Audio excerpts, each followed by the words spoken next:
Hello and welcome to the Computer Game Show. My name is David Turner and I will be your host for this podcast. My co-hosts alongside me are Sean Bell, Hello. James Farley, Hello. and Matt Murray. Hello. Thanks for being here, guys. It's good to have you on board. Pleasure.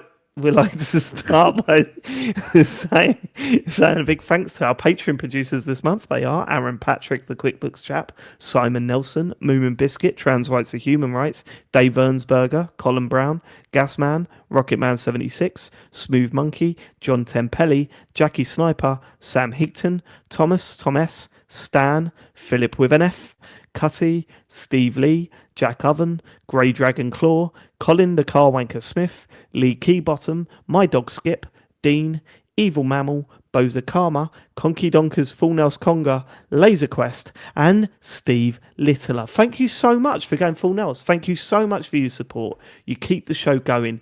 Genuinely, you keep the show going because I'll be fucking out of here if it weren't for the money. And if you would like to support the show, then please go to patreon.com/TCGS. Remember, no adverts. We need paying somehow. Patreon.com/TCGS. We do something last week. Oh yeah, we've got things to plug. But one thing we haven't mentioned: if you would like to, and you missed our live stream of the start of our Fantasy Critics League, then go to our YouTube channel and watch us draw our first games. I don't want to reveal that now because I want to sort of push everyone to our YouTube channel, right? But it was interesting. Some people were led to believe that there was a certain pick system and ABBA wasn't mentioned, but some people are not bitter about that anymore. I'm still bitter. Sounds like someone is. Yes, The more I think about it, the worse the more I'm pissed off about it. it worked out really well. I'm sure it did. I'm sure it did, James. You fuck. Other things to plug before we move onto your feedback. The TCGS Discord quiz, Ultimate Game Noah Free with a Vengeance, Wednesday the 11th of February at 8 p.m. Right, I've got in quotes here, the third of the trilogy of Game Noah quizzes with classic loved sections and new ideas that probably won't work. Who wrote that, please? Ben wrote that. We just put that in, do we? For me to say, is that we don't come up with our he's own? writing the ad copy now. Yeah. Okay, we don't know anything about the quiz, so we can't really say.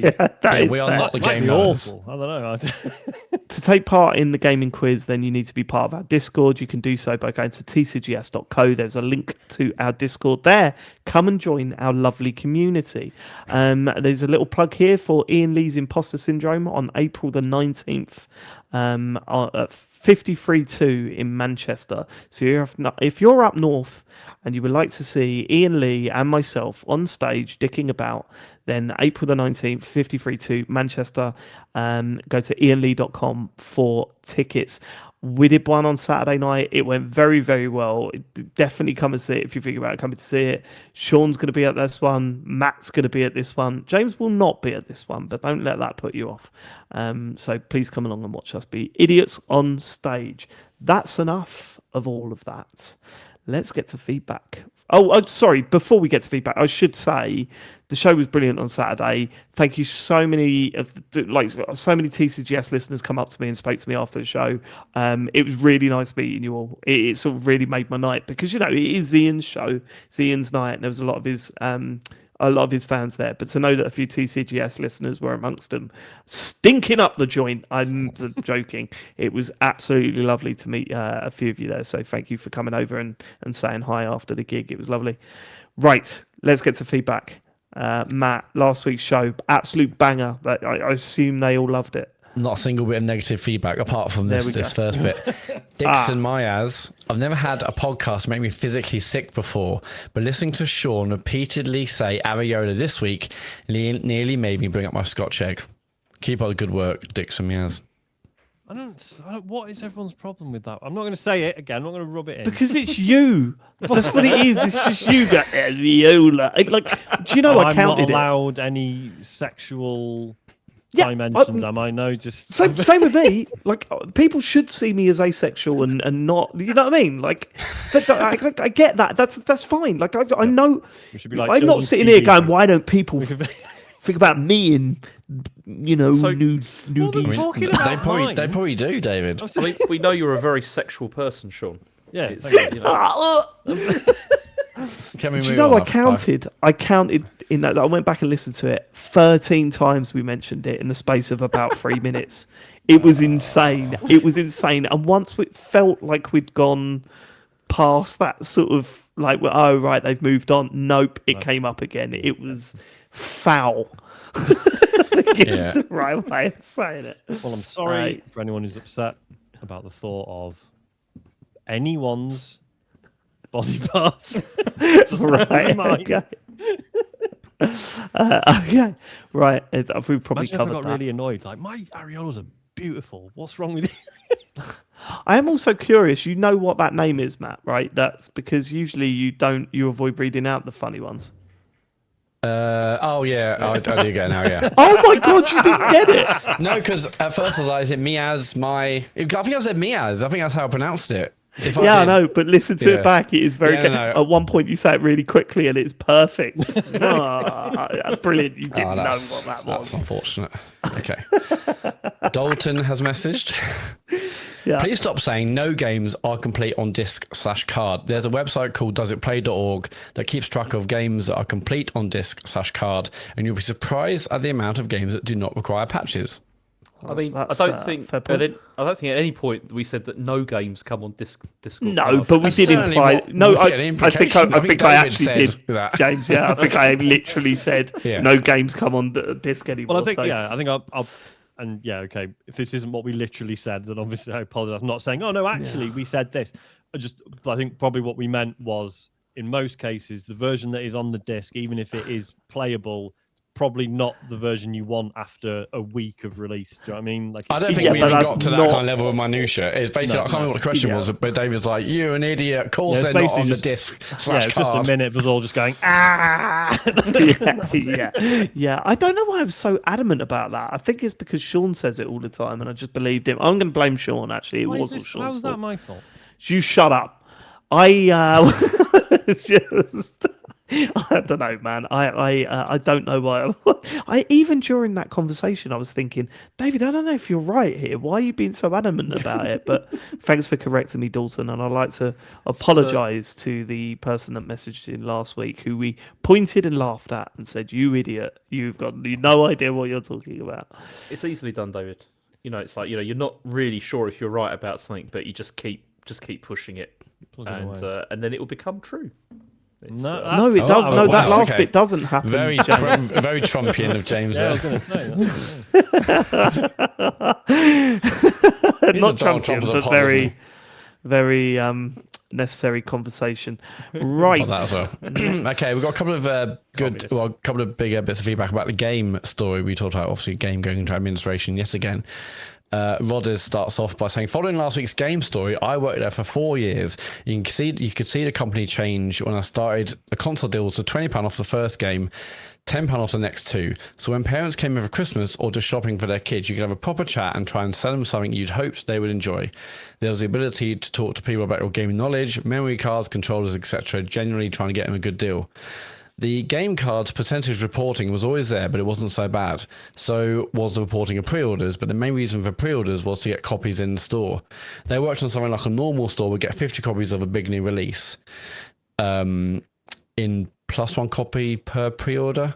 Whether or not that copy ended up in the hands of the person pre-ordering it wasn't considered important. The store manager just wanted more copies in their store. 24 hours after release, the pre-order was scrapped and we could sell the copy to anyone. Then I saw the change to Game of the Week. I can't remember having the regional manager in the store. No, Can remember having the regional manager in the store and pulling me to one side, complaining I wasn't pushing Terminator Rise of the Machine to every customer. Parent comes in to buy a game for their 8-year-old. That was the Capone one, yeah. That was the Capone one that he got into Yeah. trouble because he was slating on when we were on Play Radio. Yeah, holy shit. Yeah, parent comes in to buy a game for their 8-year-old. Why didn't I add Terminator to the sale? It was nonsense. They had no care for the customer or what they wanted. Then came the warranty stuff. Again, nonsense. Then a mixture of manufacturers doing pre-packaged console bundles and game doing fixed bundles with garbage games. The fun was completely sucked out of it. Still got fond memories of the heydays, me on the PS2 console sales, friendly conversation with the guys selling GameCubes and Xboxes. And if this hasn't been said before, it was pretty crazy how many parents came in to get a kid a GameCube, found out PS2 also played DVDs, and got one of those instead. The industry changed, all of retail changed, but game effectively hung themselves at the same time with the way head office forced us to treat customers. I'll do someone. Well, hold on, a live bit of feedback. It wasn't that. It was Terminator Salvation was the Capone Adam game that he worked on. Sean. where it was say the A word again. It was reported that game could be completed in 4 hours, and he phoned up our show to say, yeah, but if you play it 3 times, that's 12 hours. So it's very, very replayable. Yeah, it's replayable. He was doing great promotion, but apparently the higher ups did not see it that way. Chicken McFuckup has messaged, just listening to you guys talk about gaming going into administration, it made me wonder about how it affects things going forward with the sale of physical games. I live in Great Yarmouth, which is pretty much the arse end of the country. Here there is a sports direct with a joke of a game section in the corner. Tekken 7 marked as a sale item for $65.99 the last time I went in there. Sainsbury's has a tiny Argos in it. It rarely has anything in stock to collect right away. Tesco haven't had any games for a while now, and I don't think Asda has restocked since way before Christmas. CX is obviously not dealing in new stuff, and second-hand prices can be ridiculous on newer products. So the only option is ordering online, and that's obviously not something I can do on the day when I just fancy something new, or the Microsoft/Nintendo stores who charge just as much as physical, but I can't sell it on like the game. Or when I can't sell it on if I don't like the game or when I'm done with it. The question I have is that do you guys think the lack of availability for physical copies of games will change the pricing for the digital side of things? Surely the only reason prices for digital were so high was to not wipe out the high street. But seeing as that has already happened, can you see Xbox, Switch, and PlayStation prices drop the same way as PC games that haven't been available on the high street for years? No. I could be wrong here, but I don't think the reason why digital games were so high was because they didn't want to wipe out the high street. I think digital prices were so high because they knew that's how much we're willing to spend on that game, and if the digital prices are the same, then they get a bigger profit margin. I thought there was a little bit of that back in the day because they were so at the time, so they didn't want to upset their retail partners. I think huge store presence. Yes, at the start, definitely. But, I mean, it's not been like that for a while, I don't think. I think that is a really good point, though, to make, that you cannot... Like, it's really hard now to go out and get a new physical game. Like, really on the day, people will just order online and either wait a day or pre-order it or whatever. And I mean, my gaming buying habits are totally different now. I usually just go to the store because I cannot be bothered to... hunt around for a digital code and then, down like sometimes when you buy a digital code, you've got to wait like 10 minutes for it to like process and then get sent through to you. Although I will say Loaded is getting very, very good at that. That website really is. CD Keys was always good anyway. And basically I go there, I buy, whatever credit I have. I usually have like some left over from the previous lot. And then, digital games, as this message mentioned, are often cheaper anyway than physical. So I mean, also, it's just easier, isn't it? I've started buying them on like that anyway as well because of the Portal stuff. Because if it's like a digital download, I can play it cloud streaming it, which I can't do if it's a disc copy. Out of interest, what level of PlayStation Plus have you got to do that, Joe? Because mine ran out. I think I mentioned on like an old podcast. I can't remember if it was like, but I got charged at 120 quid or whatever. Yeah, and you quickly had to get you quickly got a refund. Yeah, so I got a refund, but they were like, "This is a one-time courtesy." It's like, no, fuck you. Look, you've taken the money. I don't want the service. Like, don't just like hold it against me and say you're very fortunate for us to refund you here. Like, I fucking hate the way Sony are with that stuff. Right? Yeah. They're terrible. But like I do need to do that because I can't play on my Portal in terms of cloud streaming at the moment. Yeah, so what level are you on? You have to be on the highest stream, like the highest level. Me. It's the only £120 a year. Yeah, that's just to stream games you don't know. What is that like the classics library? You can stream your regular things for free, can't you? So you can stream. You can stream from your console, That's no problem at all. You don't need anything for that. Right. Okay. That's what But I mean, if you want to stream your own library and the PlayStation Plus library, then you have to pony up the cash. But from like a central. From a central thing, and that's and that's the top one. Okay. Yeah. Yeah, it's £119 a year or £13.49 a month. And of course, because they don't like other people selling digital items for their. I spent. You can't just go and like. Yeah, no, it's ridiculous. That's the price. You can't get it for much cheaper. There is a way that you can because around I think it's around November. They always have sales. They do Black Friday sales and the odd thing. Even recently there was one where it was account specific. If you went in, you might have been able to. It might have offered you 25% off your subscription, but I wasn't one of them. That, and then I found out I was 2 days outside of the window for it, and I was like, oh, that's really annoying. I need to get that at some point, but I mean, I don't really want to spend £120 on this service, The other thing that's weird about it is I found that the cloud streaming stuff is often better than streaming from the console. 100% it's better than doing that. Yeah. It's way the better. Latency seems better, which is weird. But it is weird.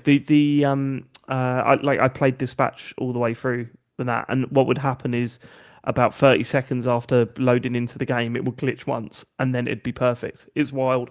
But yeah, really, really good. But £120 a year, and I'm also paying for Game Pass, and I can't stop paying for Game Pass because that's why I sacked that off, because I'm just like, I'm not using it, and I can just buy this instead. Yeah, I play online on Xbox. That's you need it for online anyway. So at that point, I know.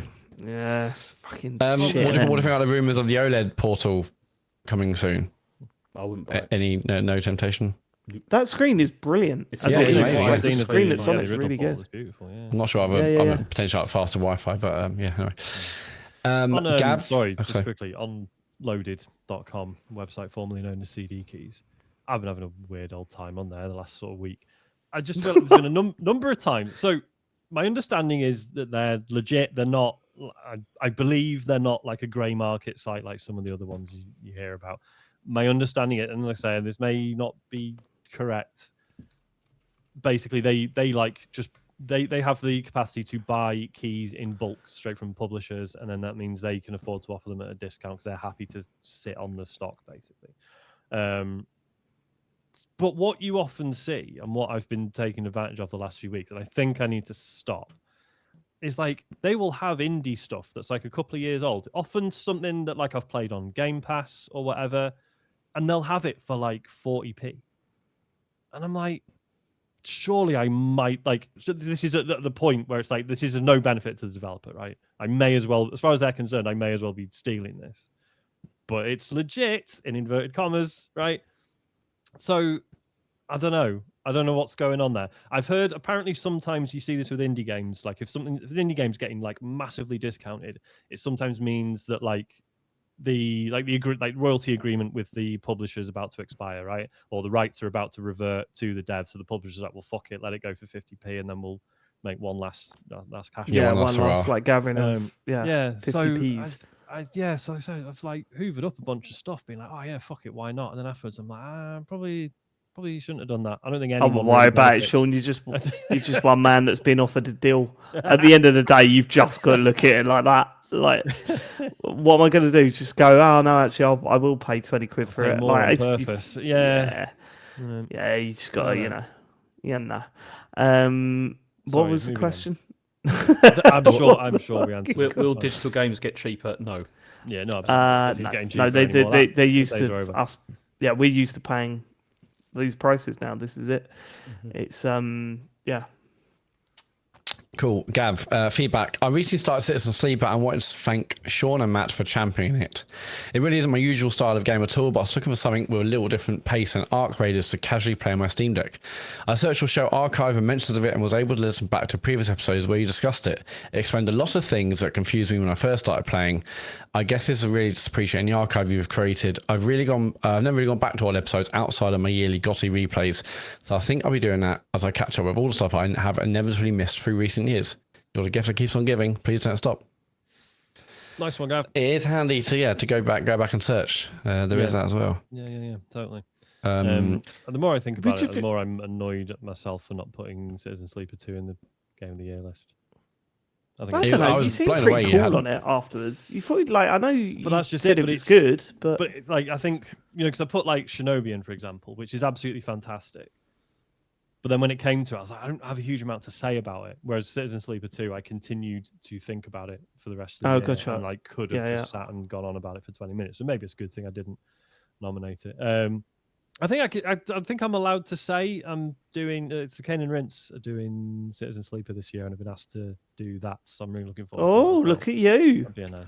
Did you Yeah. get an invite this year as well, though? I did. I don't know if I could do it anymore. It's Oh, really okay. awkward. I need to get in touch with them about that. So if this is the first time you're hearing about it, Leon, I apologise. I might need to get in touch.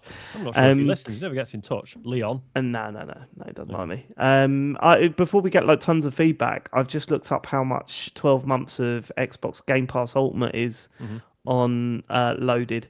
£155. Ooh.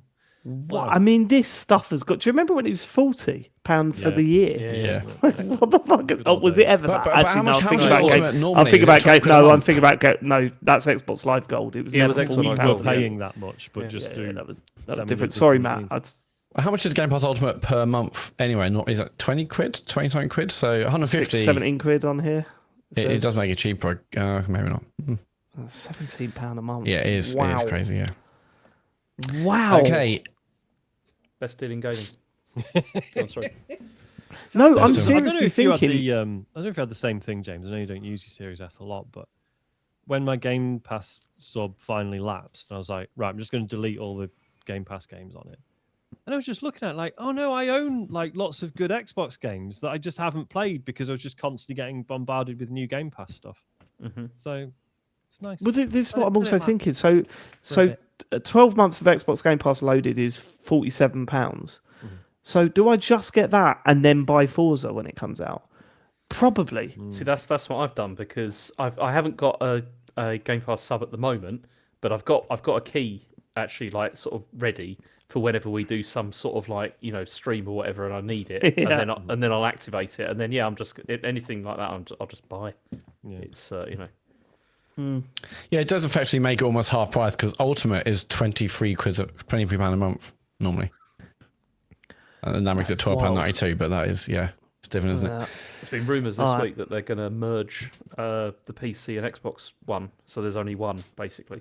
But I mean, that makes sense. I'm surprised they didn't do it when they redid the tiers again. Honestly. I think it's because PC people wouldn't be happy because they got a cheaper deal out of it, I think. Yeah. And they're not going to be happy when it goes up again. All right. Okay, Stig, this is feedback mainly for Dave, but really for anyone else who often thinks about Guitar Hero / Rock Band. I was in the same boat a couple of years ago and got genuinely annoyed myself that I sold my 360 and Rock Band set because it would have been perfect to play with the kids now.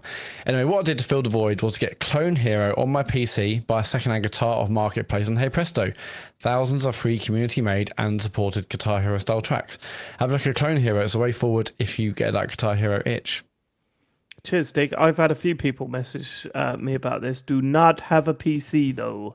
Do not own a Windows box. So maybe I'll wait for the Steam. Oh, no, that won't be able to run it. Wait for wait for the the next news. Xbox. Oh, yeah, and we'll wait for the news on that as well. Holy shit. Clone Hero works on Mac as well, and Does it? and Linux apparently. And yeah. Linux and Android. Oh, I might be in then. I might be back in. That sounds like a good idea. Bitter Toad. All right, chaps, it's been an absolute age since any subject has caused me to put hands on the keyboard and write in, and it's come as some surprise that the reason I've been contacting my favourite computer games podcast is German sauna culture. A bloke I work with is married to a German girl, and on his first day with my company told us all a few Christmases ago that he went out to Germany to meet the in-laws for the first time. Within 2 hours, he was completely stark naked in front of them in a sauna, where they were also completely naked, together, all of them, not a scrap of clothes between him and his in-laws. Penises, breasts, the lot. You get the idea. I cannot think of anything worse in the world, and the world is a pretty fucked up place at the moment. Sleep well from Bitter Toad. Yeah, that's quite. I mean, it's pretty that's stressful meeting horrific, in-laws that. anyway, let alone with your tackle out With your or knob out. other bits. Yeah, there is Couple- there is a different attitude towards nudity here. It seems for this sort of stuff. James, And, have you yeah. ever partaken in a bit of nudity over there? Absolutely not. Not No, gonna I do know that. you're a never nude. I know that.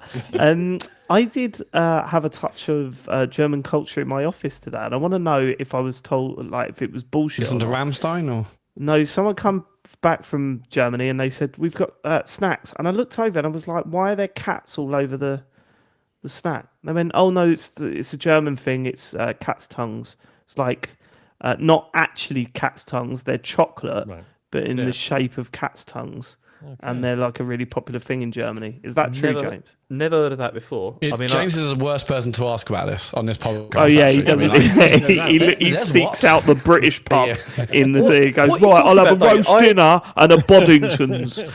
what are you talking about? I bought you Dick Mans when I came back. Invite me Dick Mans. Yeah. Yeah. Yeah, It's a they're real saying thing. those like a really big thing. Cats over are there. super Dick Cat stuff. Mans. Cat Yeah, tongues. cats. Yeah. Unique candy for cat Fucking weird, lovers. Yeah. It's just no chocolate. I just Okay. thought it was chocolate for cats. I was like, why are you bringing us pet food as snacks from Germany? Yeah. Grim Gnarly has a message. For Matt's obsession with wanting to punch someone because he never did it, or he wants to know how it feels. Swerving past a multitude of other things Matt never did or feel, e.g. fleshy sword fighting.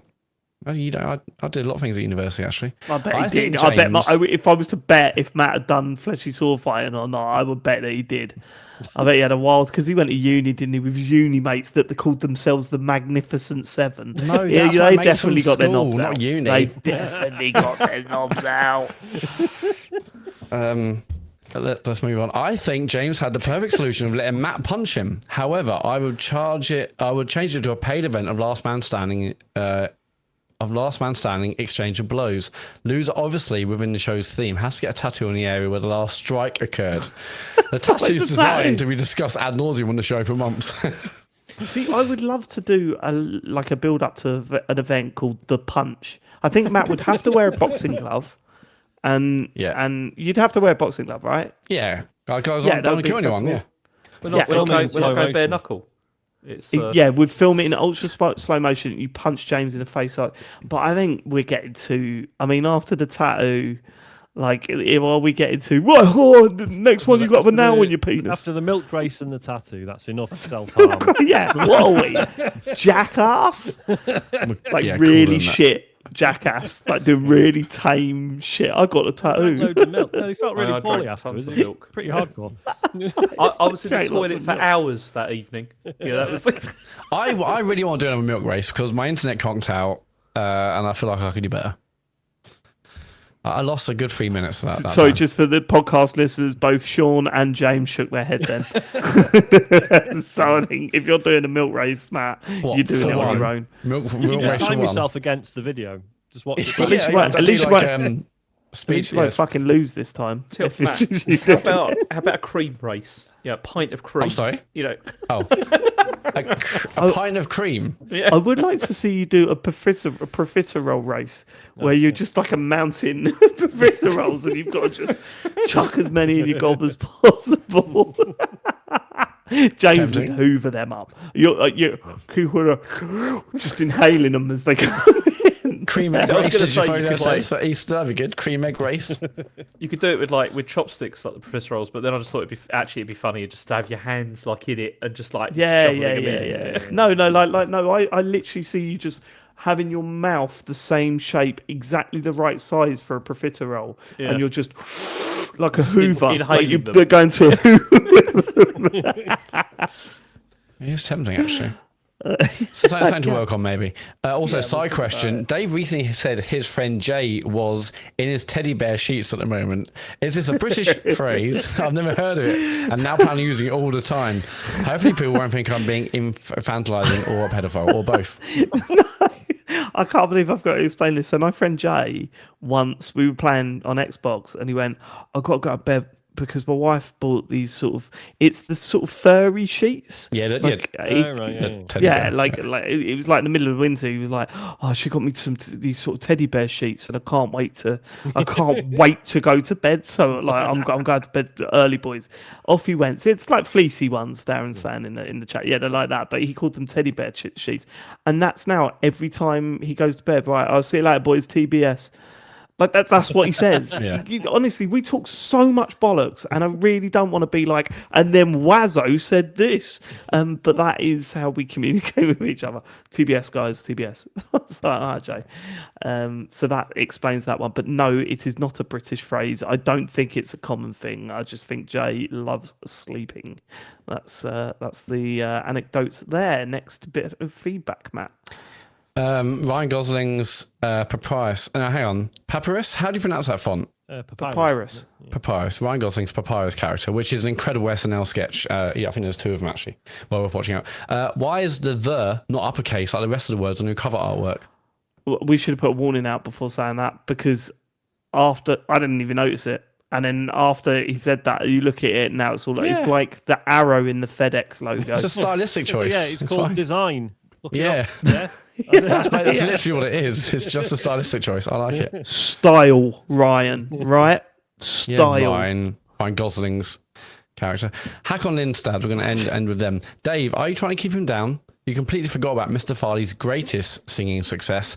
I can feel my tummy rumbling in an echo of that beautiful melody. Bring on some more meat pies. It was mince pies. Bring on, Mince pies. bring on. Yeah. Some more meat pies. pies.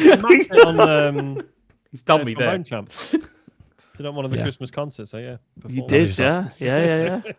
And I've just had a full bowl of kontotsu ramen, mind. Kontotsu. What did I say? Oh, fuck, I hate speaking. What did I say? That's what you want to hear on a podcast, tonkotsu, isn't it? Oh, let's log on. Let's log on and listen to these guys. Oh, they want us to go to Patreon. Well, maybe I will if I'm enjoying this. Oh, I fucking hate speaking. Oh, great. Great. Let's unsubscribe to this. Yeah. Dave, are you trying to get? We've done it already. Next, maybe can we hear the professor sing a tune from his favourite anime? Is it wrong to pick up girls in a dungeon? Thank you for podding. Hack on Ningstad. James, what's your favourite anime? I've got no idea what that means, but yeah. I mean, I'm not going to Google it. Sean, you can do it. I would never try and Incognito keep tab, let's James go. Yeah. I would never try and keep James down. That's something I would never do. All I've ever done all my life is lift him up. It's amazing. I don't understand why you would suggest that I'm keeping him down. Yeah, he's Okay, so supportive. is it wrong to try and pick up girls in a dungeon is literally the name of an anime? Okay, Not like, fine. I thought it was James, like a quote from Yeah. it. Go on. you're here, I know you're right? So I'm saying you're super supportive. Like, I mean, especially the messages during the week. You know, when I'm feeling down or whatever, and you're just like G me up and stuff. You know, to get ready for this. It's like, yeah, it's really good. Hold on, when have I ever done that? Let's not go too far. I've never done that. No, that is true. When I'm in the week and I'm feeling down, every fucking week, James, I'd be relentlessly sending you No, I'm not doing that. Don't take the fucking piss out of me, it would mate. be nice. It's not happening. Are you going to watch anime, James? No. Okay. I never know where you sit with anime, James. Where do you He's sit a with massive anime? fan. I've got. What is your favourite anime, James? I don't know. Film that or sounds like TV good one. show, I don't mind. Film or TV show, I don't mind. Probably TV show. It's a bit difficult because I've got a No, bit of a that weird wasn't relationship with it. Because... Probably TV show. No, wasn't the I've got a bit of a weird relationship with it because there was stuff that I really liked like quite a long time ago, but I haven't watched any for ages. Like That's the thing, isn't it? Because I think for people our age, it was like one of the few ways we could like get like Japanese culture, right? So it was really formative, like some of the early anime stuff I used to watch, whereas now I probably wouldn't go anywhere near it. Like Tenchi Muyo and stuff they used to show on Cartoon Network. And yeah, at the time it was like, oh my god, this just feels really different and unusual to me. And now probably wouldn't watch that. I've got it. I mean, I think probably Steins Gate was the one Okay. that's probably my favourite. I think of all the ones I've seen. Yeah, as I said, I used to watch a lot, but now I haven't watched anything for ages. It's So I've just seen Ben in the chat saying, "Fucking answer the question." I rewatched Akira over the Christmas break, and it's still incredible. You holds can't up, do doesn't it? that. Don't bring that. That's you can't. That's like saying you've got to be a little more niche, isn't that the whole point? This is the problem, Yeah. isn't it? Because you Still enjoyed it. Because if people say, "Oh, I really like Akira and Ghost in the Shell," and anime fans are like, whatever, and it's like, no, they do really fucking hold up. Like they're really, Yeah, good. they really do. Yeah. yeah, And, like big most big like fan. Ghibli stuff as well. Like, I Big fan do of One fucking Piece love and that though. Naruto. You know, I do fucking love that though. Whatever you can think of as like a hobby or something you're into or a genre or whatever, if you think about it, no matter how niche it is, like if you like bottle caps, right? If you're really into fucking bottle caps, if someone goes, oh yeah, no, I really like this bottle cap. Oh God, you like that mainstream one? Like anything, you can think of anything, and there will be something within that the people really look down on as being the mainstream obvious choice that everyone bangs on about. It's so fucking weird. But yeah, I'm not saying that, Matt. Akira is probably the only anime thing that I've actually properly watched and gone, oh, it's okay. But you've seen Studio Ghibli stuff, surely? Have you not? Right, yeah, should we get... Oh, yeah, we mentioned this before, didn't we? Yeah. Anyway, go to tcgs.co to leave your feedback or a question. Oh, my God, they're so good. Should we get to the news? Yeah, why not? So there was a Nintendo Direct partner showcase last week. Not the fucking Direct I was expecting or wanting, if I'm honest with you. And the thing is, I've got like about 5 notes here because I kind of watched this, but I did fall asleep towards the end while I was watching It's only half an hour. I know, but it wasn't very good, and I didn't think it was very interesting. I mean, there was the stuff. Okay, the stuff that I thought was interesting. There's Paranormal Sight is getting another game. That's amazing. The fact, really and also a happy about sequel, that. and it's out in like 10 days. I mean, I love the first one. It was in my GOTY list for, was it 2 or 3 years ago? Mm-hmm. Yeah, I cannot wait to see what a sequel's like. And the fact it's kind of out in next to no time. I'm over the moon with that. That was good. And then, I mean, another free update to Hollow Knight. Never going to replay it, but that's nice. Yeah. I thought eFootball Kickoff looked all right, actually. I was kind of don't get sucked into it. Do not get sucked into it. I know eFootball, is what it is, but like, I miss Pro Evo. And if this even has like a hint of any kind of feeling of Pro Evo, but playing on your Switch, that could be good. I mean, we'll see. It won't be. It won't be good. I can almost guarantee it will not be good. They can't get it working brilliantly on the main consoles for this. It's also called but this is Kickoff. I feel like it feels like it's like a simplified version. That's how I got. That's what the title told me anyway. No, I mean if it is half good, I might be tempted to pick up. But and then. There was a load of Microsoft games that I'd rather play on better hardware. And I mean, I just thought it was a weak Direct, honestly. I didn't think it was anything particularly interesting. Did any of you guys so there's a couple. I've got a couple. Orbitals. I thought Orbitals looked amazing. Like Orbitals does look amazing, but we already saw it at the Game Awards, so it was like I know, happy to see more of it, but it wasn't like a reveal, you know. But the style of it. I mean, literally looks like playing an anime, like just not just cell shaded, but like the use of color, the use of kind of the character was a lower frame rate. I thought it looked really striking. Color palette, fuzziness to the it's really. I thought it looked incredible. So for those of you, listen, Orbital is a sort of 3D co-op action game, split screen. Look, I think it does look incredible visually. Everything they showed, I went, oh no, these have been done by the Joseph Fares games. Like, does clearly owe a lot to. There is every idea that they showed has been in either It Takes Two or Split Fiction. Like, there's nothing new here. However, that's harsh. A 2-minute trailer. I mean, the game will obviously have more. I feel like, I mean, no. How is that harsh? Every single idea has been done before. I mean, like, every single idea you saw on a trailer is ripped off. Before, every single idea on that the co-op thing in that trailer was done in either Split Fiction or what. That's not being harsh. I'm not saying that the whole game's going to be like that. I'm sure they have some of their own ideas, but every single one, like, there's nothing there that we haven't seen in Split Fiction, or like there's things like you can pull out platforms while the other person has to jump across, or you have to get rid of this hazardous thing from the floor. That's all been done in those games before. What I will say is that Charlie looked at it, was like, can we get that? I was like, yeah, we're going to play through that. Me and you are going to play through that whole game. Yeah. I'm looking forward to that. And that's out, like, when is it out? Spring? Summer. Summer. Whenever that's it. It doesn't feel like it's ever going to come at the moment. I feel like I haven't seen the sun for about 3 months now. What's going on? I know. You'll be fucking moaning about it soon, Sean, though, wouldn't you? Let's face it. I also really like the Bomberman collection.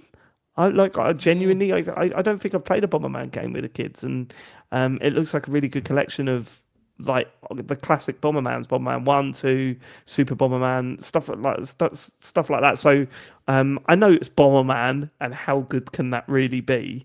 But at the same time, I'm like, yeah, I'm up for that. I will play that with the boys. So I'll probably be buying that. Yeah. Love a bit of Bomberman. Every now and then I'm like, yeah, fucking Bomberman exists. I want to play some Bomberman. Yeah. Am I the only one that has been feels great. this It's all right. I mean, No, I remember when it came out on Xbox Live. I remember playing it on like Live Arcade like quite a bit. And it's all right. Not It's the not bad. weird gritty one that they did. That No. was that Act Zero. That was a funny one. Yeah. Bomberman Zero. I don't really remember that. I remember do you the not? ultimate one was Saturn, wasn't it? The Bomberman Yeah, I had on on Sega Saturn, Saturn. It was They had, brilliant. like, Yeah, 10 but players like or the, something. yeah, the big thing was like it was Yeah. 10 players. No one ever played 10-player Bomberman on the Saturn. Like that was a logistical nightmare. Wasn't enough But yeah, purchases, was there, of the Saturn to be able to do it? Fuck off. there wasn't. I was going to say that not many Saturn owners with 9 mates. Didn't kill the brand though, did it? Let's just remember that. Sorry, listeners, we've made a decision about episode 500 of this podcast that we're not ready to announce, but it's already started. The games have already started. Those of you that are big fans of our show will know where we're heading for episode 500, but yeah, it's already started. Okay, well, I want to look at Bomberman Zero. I'll never forget the original Bomberman. Act Zero, I think it was called. And that was the one where they made it super gritty for the Xbox 360. Really, Everyone despised it. The best one of those that I ever played was Wario Blast, which was like a crossover with Bomberman and Wario, and on the Game Boy. It was great. Oh yeah, I'm looking. I remember this Bomberman Zero game. Yeah, that was super weird. And then what was the original Bomberman art? Was like they drew them like normal people, as opposed instead of leaning into the characters that they're drawing. But if you look at the original artwork, it's like, what the fuck is that? Yeah. All right. What Also, else was good? Turok Sorry, go on. was announced. Turok's back, Yeah, Turok's back. which was a surprise. Yay! Look like a Okay, what's a fan? co-op shooter. I'll probably give it a go, I guess, unless it's like 70 quid, in which case maybe not. So I mean, The Adventures of Elliot, The Millennium Tales, not a great title, but I thought I this looked genuinely thought you were going to say The Adventures of Elliot the Millennial. Then that was going to go. What is he? He's just going to complain because It's like Twitter's a guy not trying to what buy it a used to be. Yeah. Moaning about That's how one his of the- parents don't really give a shit. That's one of Square Enix's, their cool sort of 2D/3D games, similar to the Octopath Traveler ones and stuff like that. I thought it looked nice. Final Fantasy Rebirth, Final Fantasy 7 Rebirth is officially coming to the Switch too, which I think we sort of knew interested was how that going to performs. happen, but technically, I'm kind of surprised that they're seemingly managing to pull it off, because it's quite a bit nicer looking than Remake, isn't it? I mean, they're both stunning looking games on PS5. So yeah, I'll be fascinated to see what they do to make it work on Switch. Yeah, there'll be compromises, I'm sure. Oh yeah. Pragmata. So this is the weird Capcom one with the guy with the little girl on his back who's a robot. We'll talk more about that in a bit. But yeah, so I was quite surprised to see this is coming to Switch too. Again, I wasn't when I saw the this is it, visuals of it compared to the. It's Doesn't look great. same Does as it? like new Resident Evil, right? It's like, oh, cool, it's coming to Switch too. But if you can play any other version, That's what I'm saying. It's the go same for with that. all those Microsoft games. It's like, Yeah. if I can play a different one, why would I play it on a worse hardware? yeah. But for people who don't have the other consoles, it is pretty amazing that they're getting impressive. these big games. Like clearly, like the RE engine, they've got it working enough that they're happy. There was Happy that on whole the thing as console. well, wasn't there, with Resident Evil, where they were like saying Leon was missing every shot for some reason. Yeah, it was Yeah, cutting the correct. second years. Yeah. We've got another look at Monster Hunter Stories 3. I tried to play the first one ages ago and didn't really get on with it. It's like it was very simplistic sort of JRPG style battle system. It's obviously aimed at younger players, and that's absolutely fine. I think the second one was quite a bit more complicated though, and maybe this one is more so. It does look really nice, but it's Yeah, but when I said Monsties, I was you like, keep saying Monsties, which I think is justified as like it's a portmanteau of like monsters and buddies. I think it still sounds cringy as fuck though. Yeah, I'm not a fan of it. But, you know, for a younger audience, maybe they will love the monsters. Yeah. And then there was a sizzle reel. I mean, again, there was good stuff here, but it's just none of it was news, right? It's just... Yeah. It's pretty cool you can play Cool Borders on Switch, because that's obviously such like a PlayStation franchise in my mind. And was it Wave Racer? Was that the other one? They announced like the... Oh, did they? I'm sorry. Yeah. Wave Racer? Wave Racer. Hang on. Yeah, instead of Ridge Racer, Wave Racer. Sure, I may have got that wrong. It's not Wave Race. No, what is it? Yeah, Wave Race is like not Wave Race. Wave Race. Okay, it's not Wave Racer. Okay, it doesn't matter. Ridge Racer style game. Okay. Rage Racer. A Rage Racer. Wow, Rage Racer. Okay, there you go. Anyway, it's a pretty cool thing on no jet Switch. skis involved with that one. No. I didn't say Wave Race. Just to clarify. No, but you just said Wave Racer loads of times. Sounded. Yeah, what else would that be if not jet skis? I don't know. Let's move on. I went to Stag on the weekend. My brain's like at 10% working. Let's move on. Yeah, so I mean, obviously, we need a proper direct, don't we? I guess to see what Nintendo. Yeah, we do. Look. I mean, we joke. There's some decent games here, but it's not what we want out of Nintendo at the moment. And of course, this isn't out from Nintendo. This isn't their thing. This is them doing their partners stuff, which is just something that we have to get used to seeing. It's just they very rarely have that big moment where you go, fuck yes, I cannot wait. Whereas we're all waiting for what the fuck Nintendo are going to do with the Switch 2. It's really funny, actually. I'll wait until the next story. Do you want to talk about your next news story? Because it sort of wraps this all up nicely. The Switch it's finally gone past the DS to become the best-selling Nintendo console ever. They've sold like 155 million of them. And the previous Switch was One, obviously. Mm-hmm. Of the Switch One, yeah. People are still buying the Switch One. Yeah, people are still buying it. I mean, it's behind. So now it's second behind the PS2, but the PS2 is like 160 million roughly. Although that'll probably go up when they get closer. To what it is. So it's not inconceivable that it could go past the PS2 as like the best-selling console of all time. The Switch. Did I say Switch 2? Yeah, the PS2 rather. The Switch 2 has sold 17.37 million. As of the 31st of December 2025, and they're saying it's got off to a good start. I mean, it's already sold more than a lot of other failed consoles, so it seems to be doing okay. I mean, it'd be shocking if it sold less than most of the failed consoles that come out. But look, it's funny. After reading this news story today, I went back and listened to a load of old podcasts in and around when the Switch was announced. And some of the stuff we were saying was quite wild. I'd forgotten just how negative James was about the Switch on the announcement. Yeah. At one point you just went, I don't get it. Why would you want this and not the Wii U? And we were all going, but James, you said, tell me one thing it does apart from that you can play it away from the console. And we were like, that's the main thing, James. Yeah, I was totally wrong about that, and I think one of the reasons I was totally wrong is because at that time it was when like iPad stuff was getting bigger and bigger, and I was just like, kids aren't going to buy the Switch; they're just going to have iPads and stuff like that and play free-to-play games, and it doesn't stand a chance. Like that's what I thought was going to happen, but I was fortunately totally wrong about that. It was, but we were like massively negative about the launch lineup, and we were saying that there's not enough to play on it.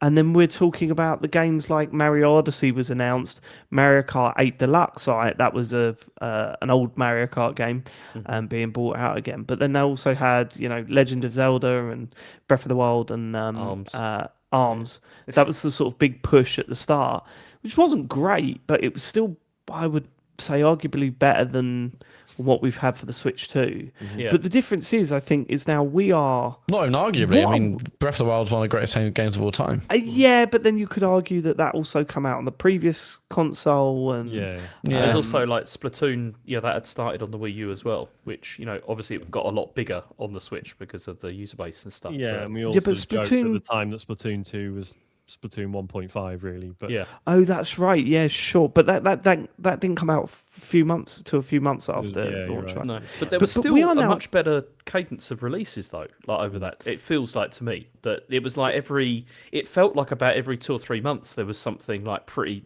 interesting, that was coming out. Which, to be fair, you could argue has happened with the Switch 2. We had Mario Kart World, and then we had Donkey Kong, and then we had Pokemon game. no, what was the game that come out just before Metroid? Wasn't there a? Oh, the Kirby Air Riders. Look, I'm not into any of that stuff, but I could see why a Nintendo fan would go. But we are getting constant Nintendo stuff. It's just none of the stuff is like kind of hitting with me. Like I really hated Metroid. Really didn't like it. I love Donkey Kong. Yeah, like if Metroid had been really good, I think that would have gone a long way, right? Yes, yeah. Speaking of Metroid, it's funny that it's it wasn't listed on the list of kind of best-selling software at all. So I'd love to know what it sold. Apparently, it has sold over 1 million. But it hasn't. What sold over 1 million? Yeah, Metroid Prime 4. I mean, a million's not the bar it used to be, though, is it? Yeah. Like, in terms of profitability not for a major Nintendo game. Not when you got like Mario Kart World selling like 14 million. Well, yeah. And The lowest one listed here is Kirby Air Riders at 1.76 million. So I guess they just thought, we're not going to mention Metroid if it's only maybe 1.1, 1.2. Yeah, like but then the other stuff that I really found interesting was how we thought it was all going to be, like it was really going to be locally.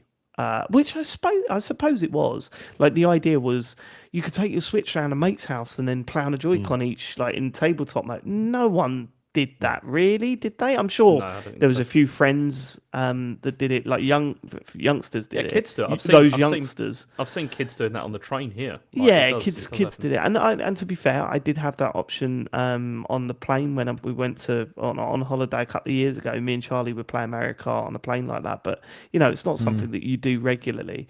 The funniest though was how we were all taken aback about how 1-2 Switch wasn't a packing game and that we had to buy it. And then I thought, do you know what? Maybe it's time. I never bought 1-2 Switch. And I listened back to the time that we went to that preview event and we all come out going, do you know what? It's not great, but it's quite kind of fun. And I thought, I might just buy it and play it with the kids this weekend. It'd be £40 that is in the eShop. 1-2 Switch, a 9-year-old game that we said should have been a pack-in. Nintendo still wants £39.99 for that game. That is wild, isn't it? And also, that's insane. Doesn't work on the Switch 2. Doesn't work on the Switch 2. Yeah. And I was thinking, why would that be? It's like, but what does CEX charge for it? They still want £18. No, it's ridiculous. I know. I traded it in because I did have it, and I think I got like about 12 or 13 quid for it. I was like, it's not bad actually. I'm assuming it doesn't work on the Switch 2 because the HD rumble's different. And the Joy-Cons. Joy-Con doesn't have the infrared. Oh, it doesn't have the infrared stuff and all that. Yeah. It doesn't have infrared either. That one where you bite and pretend you're eating something. Oh yeah, that was weird. The only one that I really liked was the sword one and the shooting one. That was it, really. Yeah. But I'd have paid a few quid for it to play out on the old Switch. Not going to pay £40 for that game. It's better than World Tour. It was better than World Tour. Yeah. And do you remember when they released the sequel to 1-2 Switch? They buried it, didn't they? They buried it instantly. Everybody 1-2 Switch. I think it was cool. Fucking weird company, Nintendo. But my point is that like this was a massively successful console. It's I cannot believe it's as big as it was. I think there's a lot of double purchasing of this console, which I think helps inflate the numbers a lot. No, James, that wasn't directed at you, but there is, like the Lite wasn't as durable as maybe it should have been, and a lot of young kids were playing that, and when they broke and got angry that Animal Crossing didn't work anymore, then their parents got them a new one. I mean, also I think, in a horrible way, like the pandemic really helped them as well. I think, there was a lot of people that wanted to play, wanted something new to play and that kind of thing, and it was kind of like the perfect thing. But also, it had games that people really wanted to play on it. Yeah, like that's it. At the end of the day, it had the games that people really wanted to play on it. And there's part of me just going, okay, what are those games next? What's next? What is going to get people buying the Switch 2 But people are buying it. That's the thing. It's outstripping the original, like in terms of like numbers that it sold within this time frame. Yeah. I find that amazing, but also I'm kind of like, okay, but it feels like there was a slate of games to look forward to on the Switch. And I think because they were the Wii U games that never really got the audience. So like now we've had them once on Switch. It's almost like they had 2 or 3 years worth of games. They're like, well, let's just re-release that to more than 7 people that might play it on Wii U. But like, also, do you not remember how dry the last sort of year or 2 of the Wii U was? Oh, do I remember that? It was hilarious. And the E3 shows was so good. Nintendo know it's flopped. They're so obviously just saving stuff for whatever's next. I think the Switch benefited from that. It was going so badly that they were even sending us like games for like to review and talk about, which that ended as soon as the Switch came out. I had that really awkward situation where I was doing a load of reviews for the Wii U games, and Nintendo sent me a Wii U, but this very rarely happens, to be fair. But said you've got it for 6 months, so sign here and sign there, and you have to return it after 6 months. And I was like, okay, I don't mind that, I'll get to use it for a while. But I also thought that's a bit weird. And then I got burgled. Do you remember? Mm-hmm. Oh yes. Shit. And it summed up what people thought of the Wii U, because they stole the controller and left the actual console, because they couldn't understand it either. Well, they already had a Wii at home, so it just worked with that. But I remember them. They were being really not funny with me about it. They were like, "You are going to have to prove that this has been reported to police and everything." And I was like, "Okay." I don't know. Nintendo are weird about stuff like that. I think, I'm allowed to say this. If you're getting like early Switch promo codes, you have to use like a Nintendo account that they've set up for you, or one that they've like verified, but it can't be your normal account that you normally use day to day. Stuff like that. The reviewers are just like, what? Why? Fucking, and I assume it's so they can just take it off you at any point if they decide. Control, and also stop people seeing how much you're playing or how much you're playing, maybe as well. I'm so glad we don't have to do any of that shit anymore. I hated that. I hated all of that. Oh, can we have a game, please? I don't know. I like. But now I feel bad because we get emails saying like, oh, would you like to try this? Just let us know if you want a code, and I'm just like, nah. Sorry. Sean sends back like the emoji with the middle finger up whenever we get one of those, and says, "Gonna not play it and give it a 1 star." Lol. But look, I think the Switch has been a bit of a phenomenon. I think a massive part of that was the Lite version, and if rumours are to be believed, we are not too far. The Switch 2 Lite is coming earlier than maybe we think. The reports that I was seeing at the end of last year, I can see that being the case. They've got to get the price right for that, because they've really got to cut down. Because the Switch 2 feels like a premium console, right? Mm-hmm. And they really need to sort of cut that down if they want to. But especially 5-year-olds plan. It was pretty good because it was like 180, I think it was. Yeah, but I can't see a Switch 2 Lite being that cheap. No way. It's gonna be no like chance. Especially they're currently battling with like, do they raise the price of the current Switch 2? So you have to factor it in. But they need an Animal Crossing as well, to really boost stuff. I'm almost certain that will come out earlier in the lifespan than it did for the last one. They must have gone straight on to following the success of the last Animal Crossing. They must have gone right. So it's 3 years. We have to put our A team on this. Let's really fucking get this going. And they probably will do some sort of live service stuff, but it'll be really badly implemented. I really hope they don't. I really hope they do. I'm all for at this point. I'm all for a live service game like this. Mm-hmm. I think you need to go into it with a 5-year plan. Mm-hmm. How are people going to continuously support this game, and how can we make this, Sustainable development of new content as well. Sustainable development, but I don't think it's a necessarily new idea for a game like Animal Crossing. Look at The Sims. The Sims has been doing this for ages, and they it did it in works. Pocket Camp as well. Yeah. Yeah. Like, that was, by all accounts, that was really well supported. Because I just checked and I was like, oh, is that one of the ones that they farmed out to another dev? But no, that was done in house apparently. So someone at Nintendo knows how to support a mobile game. Yeah, I think I can really see them going for it this time, and yeah, I know you're right. You've always got that worry with Nintendo. It's like, can they do this? They fucking can, and they should, because Animal Crossing, the next one comes out, is going to get a lot of people going, oh yeah, do you remember that when we were just really into that? And I can see it being another big hit. Yeah, yeah, let's recreate the magic of it. That's. So be interested to see what direction they go next. And by direction, I don't mean direct partner showcase. I don't want to see another one of them for a while. Thank you. Okay, next story is that Valve have updated us about their hardware, not just us, but everybody, about their hardware launch timing because of the component pricing. So this is the quote. They said, our goal of shipping all three products in the first half of the year has not changed, but the memory and storage shortages you've likely heard about across the industry have rapidly increased since then.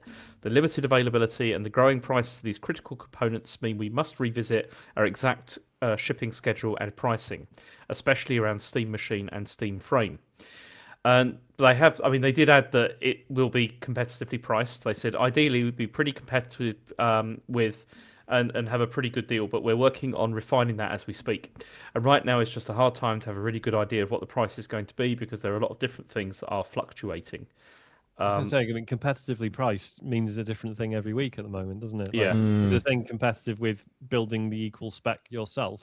And that's what I think they meant. Yeah, I think that's what I mean. And that's going up constantly now. So, yeah. I don't think this is going to come out anytime soon. I'd imagine this will be... It depends on when all this eventually stabilises, if it does. I mean, it's just... But stabilising could take us to 27, 28. Yeah. I mean, it probably will, because you've got to resolve this problem, as I understand it, there a lot more factories need to be built, and this wasn't a shock when this was announced, though. How do you mean? Well, no, I mean this is part of one of my predictions, wasn't it? Mm-hmm. No. What I mean is that it wasn't a shock that things like GPU and RAM prices were going to go sky high when they announced the Steam box. I think when it was announced, it was all sort of couched in what's going to happen when the prices. They knew what was going to happen. I'd be amazed if we don't hear more about when it's going to come out this year. I don't think it will go quiet. I think I don't think it's gone away. I think that decision would have been made towards the end of last year, before they announced this thing. Because what's the point in announcing something knowing that this stuff was all going to go? We knew it was getting expensive at that point. Yeah.